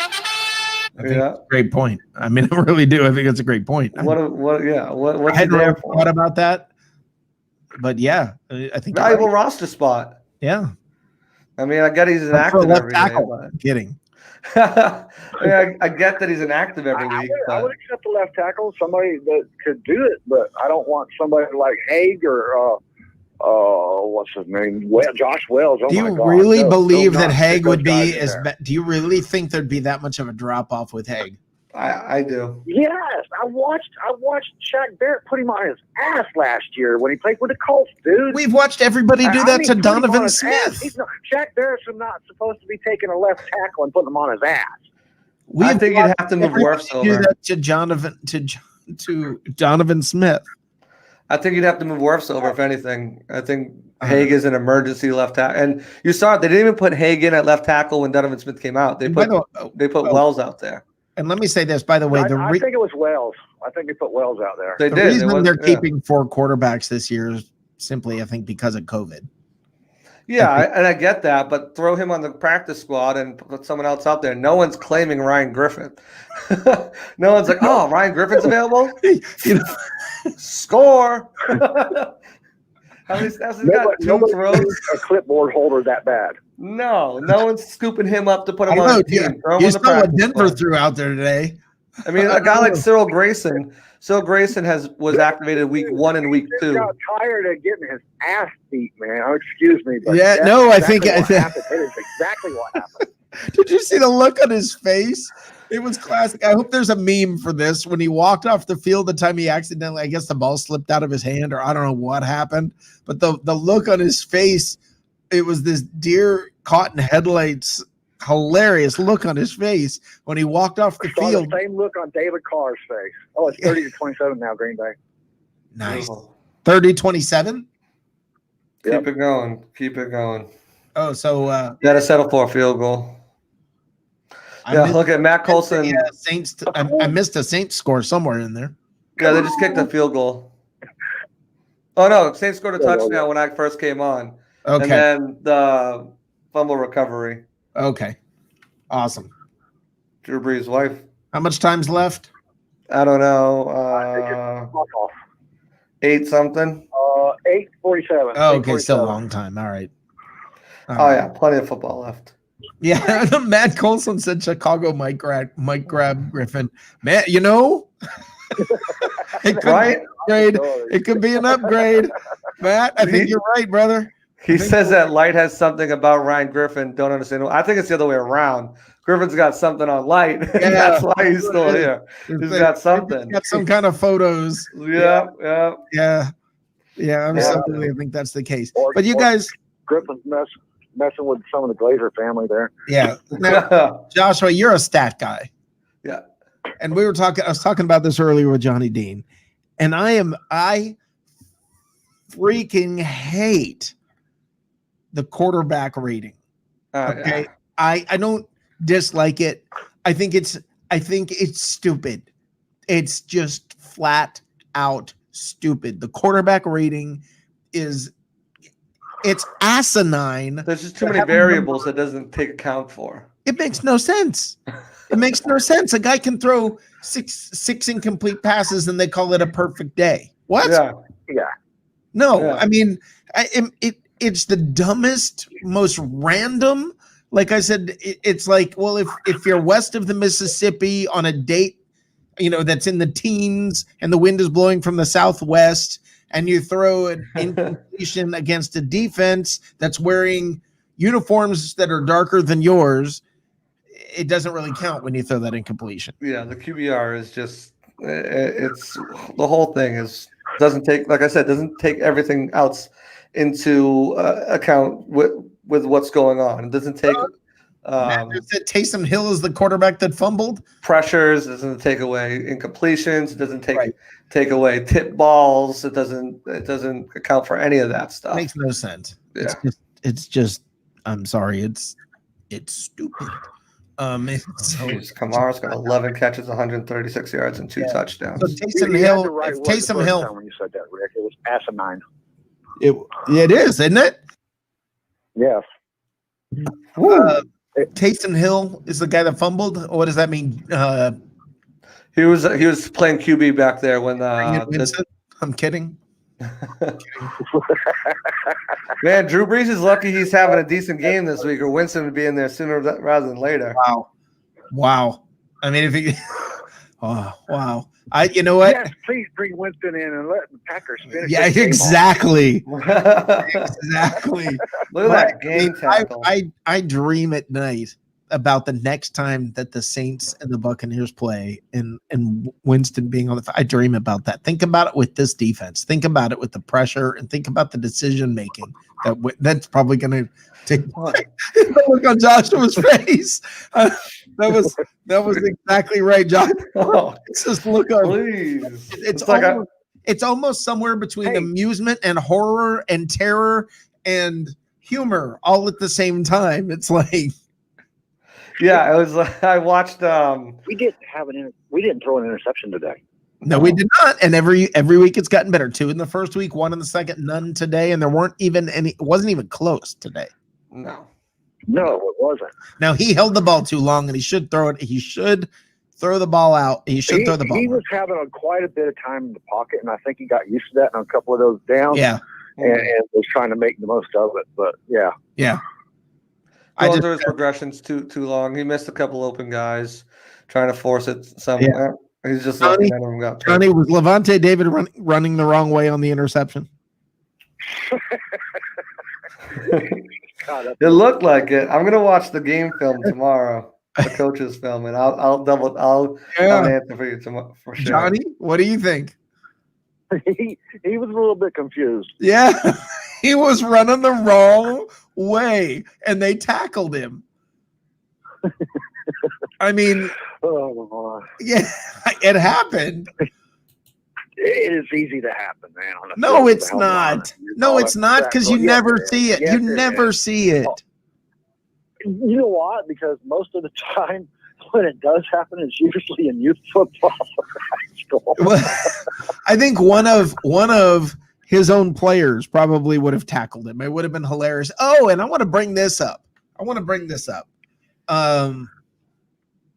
Was it? I don't think it was Winfield. It might have been Winfield. I think it was Devin White. Slipped on a play and caught from behind, caught the running back.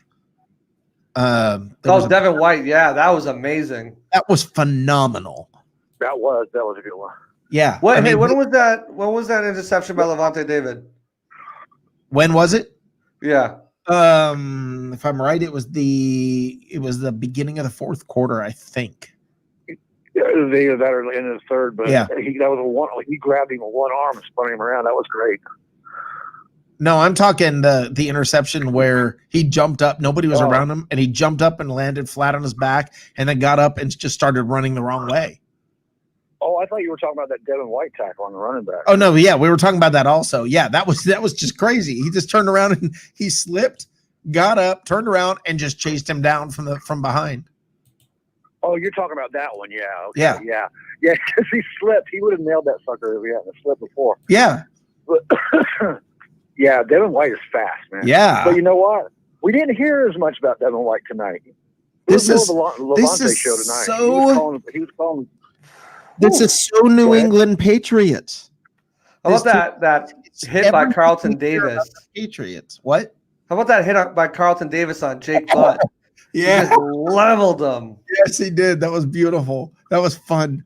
But this is what I think is so interesting about this, and why I think Tampa is the New England Patriots that you normally see. Is every week it's somebody different. Every week it's something different. I don't know who was calling the defense in the first half, but it was definitely Levante David calling the defense in the second half. It was not Devin White. No, it was Levante. Huh. That's interesting, because why would they switch that? Maybe Levante had more experience with that defense he was facing. Yeah, I don't know. Matt Colson says that the interception was in the third quarter. He thinks might have been the end of the third quarter. Yeah. All right, I'm trying to look for it right now so I can confirm it. Yeah, I mean it was.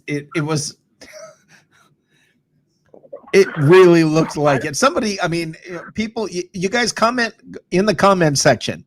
Do you think he was running the wrong way when he picked off that pass? Because I want to hear what everybody thinks about this. I want to hear what you guys saw. Start calling him wrong way, David, now. Close, man. He was okay, here we go. I got it. Okay, we're not going to change that. Okay, goes up, tip. He stands up. He picks up. He does start running the wrong way. He does. He starts running the wrong way. Yeah, he's running the wrong way. Can you grab that? Can you grab that clip? I don't know how to do that on my computer. I don't know how to do it. All right, but no, I'm watching right now. Yeah, pressure coming in, throws up. It's like a big rainbow. He grabs it, hits it down at the 50, gets up and starts running. He gets tackled at like the 42 of the going towards. But he's running the wrong way. He was running the wrong way. Yep. Let me slow this down. Yeah. Yeah, Matt said, do you realize the majority of the conversation is about the great play rather than the train wrecks like previous season? That's, you know what, Matt, you are so right that we're not talking. And this is my point. Everybody says they're tired of talking about Winston. The point is not about Winston. It was a great catch, though. He was in midair, off the ground, there falling was nobody backside. Around him. He didn't have to jump. No, he gets up, literally starts charging. He charges through a defender. And then it looks like Whitehead's like, "What are you doing?" The defender grabs him by his ankle and he goes down about 8 yards the other way from where he came down. Right. Oh, that's great. Wrong way. Ass off about that in the locker room. Oh my God. Oh yeah, that's awesome. Yeah, I can't. I mean, I got to find a way to grab that clip somehow. I mean, I want that clip because I really want to talk about that because I really think he ran the wrong way. And I mean, that just would have been classic. I mean, that would have been classic. That was great. You know what's classic? I'll tell you what's classic. What's truly classic? I'll tell you what's classic. Blew another lead. Touchdown. Is it a touchdown? Yes, it is. Touchdown Packers. All right. Pull away. That's exactly right. First place is looking like it's in the grasp, everybody. Now, all we have to do, when we see the Saints, we have to win that game. Yeah. Big game. That's a big game. Huge game. Everybody talks about those must-haves, must-wins, and must-wins. That's a must-win right there. Yeah. But wow, this is awesome. I said I didn't think the Saints were going to be the Saints this year. Well, I mean, Michael Thomas is a huge part of that. He's Brees' security blanket, and we've seen that Brees has really hard. I mean, this is Buccaneers defense, baby. Come on, what do you think? We got Carlton shut down Corner Davis over there. Yeah. Matt Colson says the guy at the top of the frame is yelling at Levante to turn around. I think it was Whitehead. Yeah. He's like, what are you doing? Carlton Davis. He had a pretty damn good game. Yes, everybody did. There's not anybody on defense. Golston had a good game. Okay, you have to name an MVP on defense. Who you calling? Antoine Winfield. Yeah, my guy. Yeah, I like Winfield, but his impact. I think. Didn't he have 2 sacks and a batted down pass? All right. Step back a minute. Go back. All right, Joshua, you watch game tape, right? Yeah. When you watch coach's tape tomorrow, watch Vita Vea. Yeah, Vita Vea had a great game. I think that was the biggest impact on the defense today. Okay, he was clogging holes. He got a sack. I mean, Shaq. You can make a case for Shaq coming back 2 sacks. Shaq had pressure, right? And not only that, his pressure allowed other players to have. Those pressures aren't there. No, but I'm saying his pressure as well drew double teams at one point. His pressures as well drew double teams, which allowed other players to get back there too. I mean, you had 2 safeties with a sack today. I mean, and didn't Winfield have 2 sacks? He had a sack and a sack, tackle for a loss, and a quarterback hit. Yeah, and I know he batted down a pass I think it was in the end zone where he jumped up and didn't Vita get his first sack today too? Yeah, Vita Vea got his first sack. Shaq got his first 2. Winfield. That's because Vita was pressuring all day long. He was touching that guy's jersey all day. Everybody was. Every single. That line is atrocious. I mean, the Steelers had 7 sacks last week. I think they had something insane like 19 quarterback hits or pressures or something like that. That line is in shambles over there. But yeah, Antoine Winfield almost had an interception in the back of the end zone. Yeah. He's been all over the field. Yeah, that's the thing that I'm shocked. Look, I thought he's going to be good for a rookie.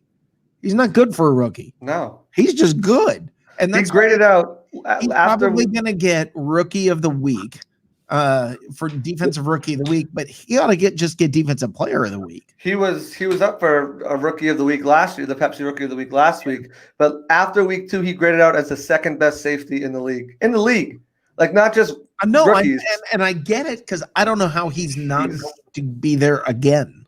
He's just an amazing. I mean, you hit on two studs in Wirfs and Winfield. Yeah. Winfield last week was the number 1 rated rookie out of all rookies. Yeah. And then Winfield's he had the a number 2 week rated this week. Winfield's the number 2, rated safety. I mean, he had a who cares what else you get from the rest of this draft? You got 2 high impact starters. When you start off and it's like, wow, you did really, really good last week. And now this week you did better. I mean, hey, Joshua, one more thing before I hang up. How do you feel about your boy, your guy you were interviewing, being in the rotation today? Quinn? On defense. Yeah. Quinn, yeah, man. He's been working his ass off out there. He's got the speed and athleticism. Guy runs a 4.40, and he's like 255, and he's huge. He's a huge guy to be able to move that fast and that quick. And, he's been learning a lot. He was I had an interview with him on Wednesday. He's been learning a lot from Shaq and JPP and picking their brain and working on different moves. And, obviously the coaches are liking what they seeing on film, and they threw him in the game. Anthony Nelson had a lot of run today too. So they're getting more of a rotation with that outside linebacker group. Obviously they're feeling more comfortable with him. I mean, I'm happy for him. I shot him a text message after the game with a couple screenshots of it from the TV, and I was like, good for you, man. Way to go. And I mean, sky's the limit. My boy Javon Hagen's showing up huge in on the practice squad, being that scout safety. So. And this is because, Johnny Dean, you brought it up earlier, all of those coaches. Yeah. Yep. Yeah. It is. Matt Colson just said 100%. Vita Vea is fast and a Quake 350 pounds with a 4.5 40. 350 pounds. We should all try to say his. We should all try to say his real name. So who gets closest? Vita Vea. His real name is something incredibly long. Oh, is it really? Oh, you can't pronounce his real name. He's Hawaiian, dude. Oh, that's funny. That's right. I remember hearing that. It's like his 6 names. As long as that fits they have in Hawaii. Yeah. You know what I mean? I'll give it a shot just for giggles. Let me find it. Hold on. You guys can keep talking. I'll let you know when I find it. Yeah, I was like, hold on. That's great radio. Hold on for me. You guys keep going. Yeah, hold on. Yeah. Hold on, everybody. I was laughing because that I think they call him the Flash or something like that in the outfield in baseball games where you see somebody starts running, they pick a fan or something like that, and they start running, and they're like a quarter of the way around the warning track. And then this guy takes off running and catches up and passes him by the time he gets to the end. And it's crazy how much faster. Yeah. It's funny then you watch these 350-pound linemen and chasing down people. That's like it was when Leroy Selman was chasing down Walter Payton. Man. Yeah. It's just that's hilarious. I mean, I'm in love with this defense, man. I'm going to do a numbers count tomorrow. And I'm going to show you how many hits Vita Vea was. He was in. Matt Colson's giving you a hard time, Johnny Dean. Vita Vea. Vita Vea. His real name. Bear with me here. I say vitamins. I'm not British. I don't say vitamins. His name is Tavita Tuliaki Ono Tuipulu Utu Motiis Vahe Faoko Faletao Vea. That's what I was gonna say. Vita Vea. Vita Vea. Never asked me to give you Native American English speaking language. Oh, I don't know, man. That's tough. That's a tough. Matt says it's Vea is how you pronounce the last name. I think it's Vea. Vita Vea. No, it's Vita Vea. It is Vea? Vea? He says Vea, so I'm going by what he says. Okay. I think it's Vita Vea. All right. I don't trust either of you. I don't trust either of you. I don't trust myself right now.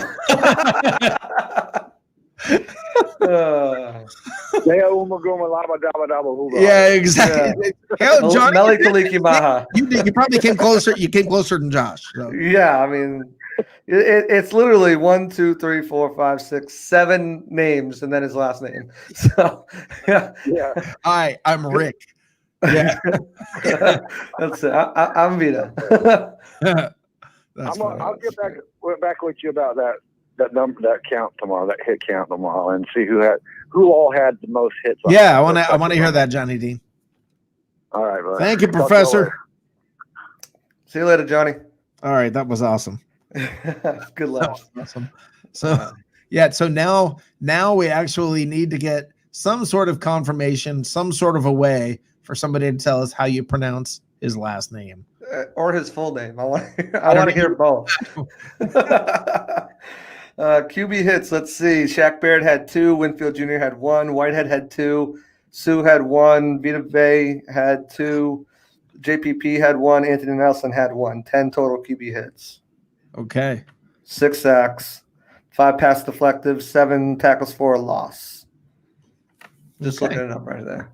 All right. I mean, but that's instant analysis from ESPN. I'm sure those numbers will get tweaked a little bit, once they really coach's film comes out and you can put an eye on it. Yeah. But yeah, I mean, great day overall. I mean, Jamel Dean led the team with 8 tackles. Devin White right behind him with 7. Yeah. He came into the league the week as the leading sack leader with 26, so that puts him up at 33. We'll see if he holds on to it. I'm not sure he's going to. What was that stat? He came into the week with leading the NFL in tackles with 26. Nice. So now he's got 33. I don't know if that's going to hold strong off the check tomorrow. Yeah. But yeah, he looks great. Antoine Winfield, another 6 tackles, sack, tackle for loss, pass deflected, QB hit. I mean, the guy's just putting up stats. It's ridiculous. It's a machine. It's like I said, you can't look at this defense and go, oh yeah, here's next year they need to draft this or that. I mean, all you're drafting is depth at this point. I mean, it really is. It's I don't know. Just draft linemen. Just linemen. Nothing but linemen. Every round, draft a lineman. Offense, defense, I don't care. Draft a lineman. Nothing else. They need to find some way to bring everybody back. That's what they need to do. Yeah. I'm not sure that's going to happen, but yeah. Yeah, it's going to be tough cap management, but if the Saints can do it every year, why can't the Bucks? Yeah. I mean, you'll have Gronk's $9 million coming off the Bucks, so yeah. So and you got to think that they're going to restructure Donovan Smith if he stays. So they're not going to keep him at $14 million. He's going to want guaranteed money to play. He almost didn't play because of the opt-outs and because of the what's the word they want to do? They want to escrow some of the players' money. Yeah. So he's not going to play without guaranteed money. He'll put up a stink, but. We'll end up seeing how it plays out. I'm focused on this year, though. One game at a time. Chargers next on the docket. They lost to the Panthers today, but there still can be a scary team. So I'm not ruling them out. Let me tell you something. I think now there's film on Herbert. Yeah, and it just changes everything. Absolutely. This is why when everybody talks about, oh no, the Bucs struggle against when a rookie quarterback comes in. A lot of teams struggle against rookie quarterbacks because you have no tape on them. You don't know what to expect. You don't know how to game plan. You don't know what the other team is going to do. And listen, earlier we were talking about the Jets. Yeah, how bad the Jets are. And to be honest with you, the Jets are so close to being, there's not that huge of a difference between them and the teams above them. There is a difference. Yeah. Are you talking about the AFC East or the teams at the bottom of the barrel? I'm just saying in general, the bad teams versus the good teams. There's a lot wrong with the Jets. It can change like that. 2 years ago, that's where the Buccaneers were. The Buccaneers still had talent, though. They still had a young Chris Godwin. They had Mike Evans. They had some solid players. Levante David. They had some good players. I don't think with different coaching, all of a sudden this team looks a whole lot better. I think the Jets. I think coaching is a huge part of the problem with the Jets. Yeah.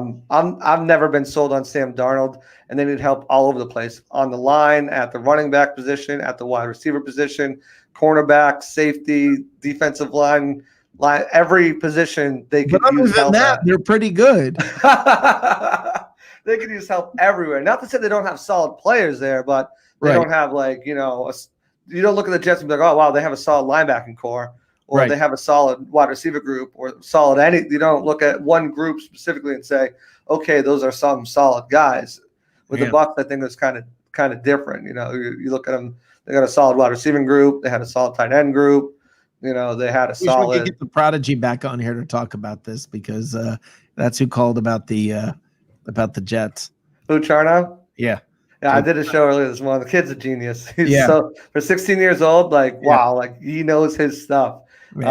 He's a good kid too. I enjoy talking to him. Yeah, about football. He called my show earlier, and we were talking, and it was like he was like, "What are they gonna do, man? What?" And I was like, I got no answer for you. I mean, all I can tell, and this is what I told him, is I said, all I can tell you is 2 years ago, everything you're saying about the Jets, that they have talent and they're just not able to put it together. Everything about that is what they said about the Buccaneers 2 years ago. So a few changes, a couple of players here and there, and everything is different. I mean, it really, really is. And coaching is the big difference. Yeah, it looks like Saints are going for a field goal kick right now with 35 seconds left. They're going to try an onside kick. They still got one timeout left. We'll see what happens here. I've already seen the kick, so I mean, I'm a little bit ahead of you, I think. Yeah, I'm watching on my phone. Don't tell me what happened. I won't spoil it for you. Someone in the comments will. I know Matt will. He's dying to spoil it for me. Or BVEV, who's over there gloating. Get out of here. He's talking about the Heat. Whatever. He's not here. BVEV is not. No. He was up a little bit more. He goes, Miami Heat won. Suck it, J. Cole. And then he goes, J. Cole, I know you see my comments. Jerk. Anyway, to see BVEV in here. Oh yeah, there we go. There we go. I'm sorry that I missed you there, BVEV. I'm not. It's just rubbing it in my face. Well, that's why I'm sorry I missed it. What can you do? That's kind of part of the reason I like BVEV even a little more now. And after making fun of the name, and he seemed to take it well. So. I don't know. What can he do? Boston can't win every year. They can get close, but they can't win every year. They sure can't. Matter of fact, doing 100 years, didn't they? 86, I believe, the Red Sox. Yeah. So if they win 100 years without winning, you're right. They can't win every year. But good for you. Had a decade of dominance. All four sports teams have won it in the last 20 years. I can't be too upset. No. I mean, Tampa doesn't have four sports teams. No. If the Patriots keep doing what they're doing, there could be on a crash course to come down to Tampa, though. I mean, you got to get through the Ravens and the Chiefs, which I cannot wait for tomorrow's game. Yeah, tomorrow's game is going to be phenomenal. Okay, I'm about to see the onside kick here. I know that's good radio. Hold on. Okay. Yeah, we did it again. Anyone who's watching with us now knows how we are. We got a bunch of laughing comments, so exactly. I think we're good. Exactly. But what do you think? He doesn't know. What do you think about tomorrow? Who do you think wins? Who do I think wins? Kansas City. Kansas City. Well, I think the Broncos win. After last week against the Chargers, it showed them that they're not invincible in that. I mean, not the Broncos, the Chiefs. Sorry, okay. I got the Broncos losing on my mind. Kansas City. Yeah, that's why I said Kansas City. Yeah. So I got them losing. I think the Chargers showed. Look what I don't know. Maybe everybody's a little off at this point, but I don't know. I just think the Chargers gave a kind of blueprint. Didn't even go 10 yards. Losers. And it went out of bounds. Yep. Suck it, Saints. First place, baby. Woo! Your Buccaneers are first pretty place. Much does it. I'm going to wait until the clock runs out before I end this show. So I think the Chargers gave a blueprint on how to beat the Chiefs last week. Yeah. And I think that the defense that the Ravens have is much better than the Chargers. And I think the offense is much better than the Chargers as well. So I think it's going to be a close game. I'm not necessarily sure if I think it's going to be a shootout or if it's going to be a tight game. It's weird. It's weird. I mean, I could see either team winning. I don't look at it and say, that's it. Game over. Woo! The Buccaneers are in first place. Alone in first place. And then what? Falcons are 0-3, right? Yep. And then you got the Panthers 1-2 and the Saints 1-2. Yep. And then we got the Chargers next week. Who the Saints play next week? Hopefully someone good so they can lose again. I have no idea. That's a good question. I don't know. Well, I love technology. It's great, right? We only had a device where we could bust out the encyclopedia there, Rick. Let's look at the Farmer's Almanac. Yeah. Let's see. Where's Biff's Sports Almanac? Biff's. I wish I had that. That'd be great. Oh, they play the Lions next week. That should be a win, even with or without Thomas. The Lions beating the Cardinals today. They did beat the Cardinals today. Jacob said that was his lock of the week. He thought that they were just gonna bowl right over them, but I didn't count them out. I think they finally had Galladay back, so it kind of opened up some things and kind of showed the Cardinals they weren't they weren't what we thought they were. Let them off the hook. Yeah, they weren't what we thought they were. That's crazy. Well, listen. All right, well, I'm going to get going. Joshua, tell them about your show. All right, so I've got two. Tell them about everything you're doing right now. Yeah, I got 2 shows. The Audible right there, as you see, every Wednesday at 7:30. We do a cool segment every week called Behind Enemy Lines, where we bring either a podcaster or someone from the radio or something from the rival team. Last week we had Orlando Franklin, who's actually a former right tackle in the league, played for the Broncos. Now he's over at 104.5 The Fan in Denver. He came in and gave us a breakdown. Would you like to play left tackle here? I don't know if he's still got anything left in the tank, but I'm sure, it would be similar to what we already have. I had Quentin Bell on last week, so catch the replay of that. And if I don't have a player on, I usually have a local media guy, from one of the major outlets that come on and break down the Bucks with me. And then every Friday I have Friday Night Fantasy, partnered with the FTN Network. Check them out on Twitter. And we break down daily fantasy, all season-long fantasy, waiver wire claims, stardom sit-ems, who's going to have a big game, who we think is going to have a bad game, and then betting as well. We do over, under, spreads, money lines, prop bets, all sorts of things. We encourage you guys to join the show, to ask questions. If you have who should I start questions or what do you think about this bet or this parlay, encourage that. My Twitter is right there at Joshua_C_Allen. Always putting out Buccaneers content. Just hit 300 followers, so awesome. Small goal for me, but I'm stoked about it. Lingering at like 298 for a real long time, but today I got 2 more. So actually, I got 3 more. So now I'm at 301. Woo! And then I put out articles all the time on Bucks Report. If you follow me on Facebook or Twitter, I always retweet them. Tons of content on there. Awesome. And, pop it on shows like this, Cheap Seats with my buddy Rick Hughes. Sometimes I'll pop on, Blake's show or Peter's show. So I'm everywhere, but nowhere at the same time. You can always find me if you want me. And if you have any questions, reach out to me on Facebook, Twitter. I have time to talk. If you want to talk sports. I do. Guys, I'm always asking him questions. Yeah, I watch all sports. I'll talk about all sports besides soccer. So hit me up, guys. And Rick, Joshua was kind enough when I wasn't sure if we were going to have a show. I was going to be able to do a show.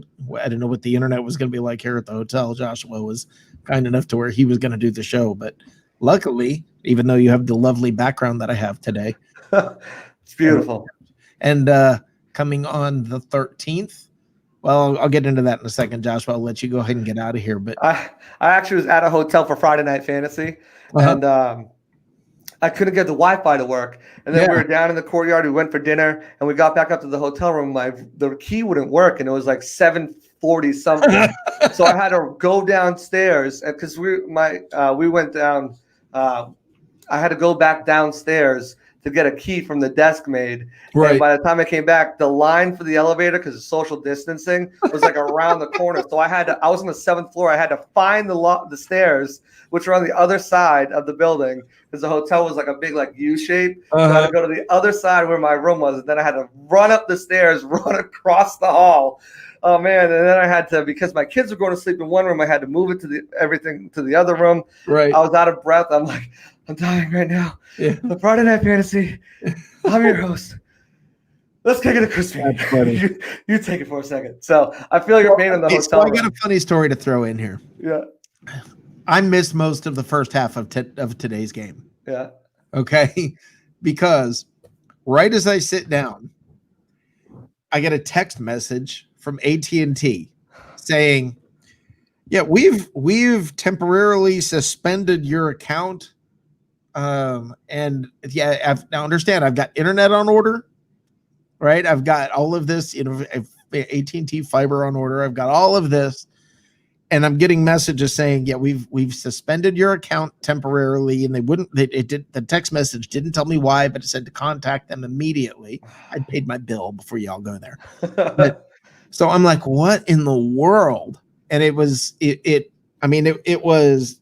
basically said because of suspicious activity or something.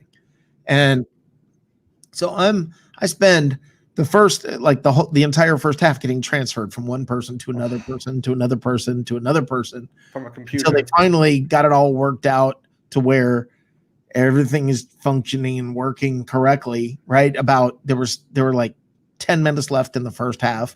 And I sit back down, finally everything's working. I sit down and the message comes back up again.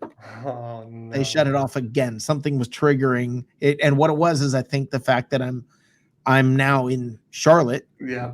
And everything's happening in Charlotte. And I tried to get them to ship my modem router thing, whatever, to here at the hotel. And I think maybe all of that set off their alarms. But so I missed most of the first half where I could just poke my head in and see what was going on. And that was, and then I'm thinking I'm going to come on the show tonight and be like, oh man, somebody's going to ask me about a play in the first half. You know what I'll do? I'll set my Game Pass up and I'll give you the link so you can. Oh, there we go. You can rewatch it. Watch the coaches film, the all 22, all that fun stuff. Oh, that'd be awesome. I got you. You're my boy. Thank you. Absolutely. Everyone, Rick Hughes live from the Cheat Seats. Thanks for having me on. He's the man. Make sure you guys tune in every Sunday. Yeah. I'm going to head out of here and let you promote your things. I know what's coming, and I'm excited for these people. So I'll talk to you soon, my man, and have a good night. Have a great night. Okay, so here's what it is. On the 13th of this month, starting the 13th of this month, we are going to have a new show called What's Cooking in the South. We're going to have someone from Charlotte, the Panthers. We're going to have somebody from New Orleans with the Saints, and we're going to have somebody from Atlanta with the Falcons. And we're going to do a show where we basically talk about, talk a little trash, but we basically get into all the news and details of what's going on in the NFC South. And that'll be a lot of fun, and it has a little food twist to it. You'll see what I'm talking about at the time. So anyway, you guys tune in starting the 13th to What's Cooking in the South on Tuesday nights. And every Sunday night we'll be here next week. If all goes as planned, we will be in the new studios. And man, I cannot wait. So I look forward to seeing you then. Thank you guys for tuning in. You guys are awesome. And thanks for participating. And everybody have a great night. Enjoy thinking about your first place, sole possession of first place, Tampa Bay Buccaneers. Power bill through the roof? At 320 Solar, that power bill will be no more. In fact, about 90% of our customers report lower solar payments than with electricity. That's more power in your pocket. 320 Solar. Power up.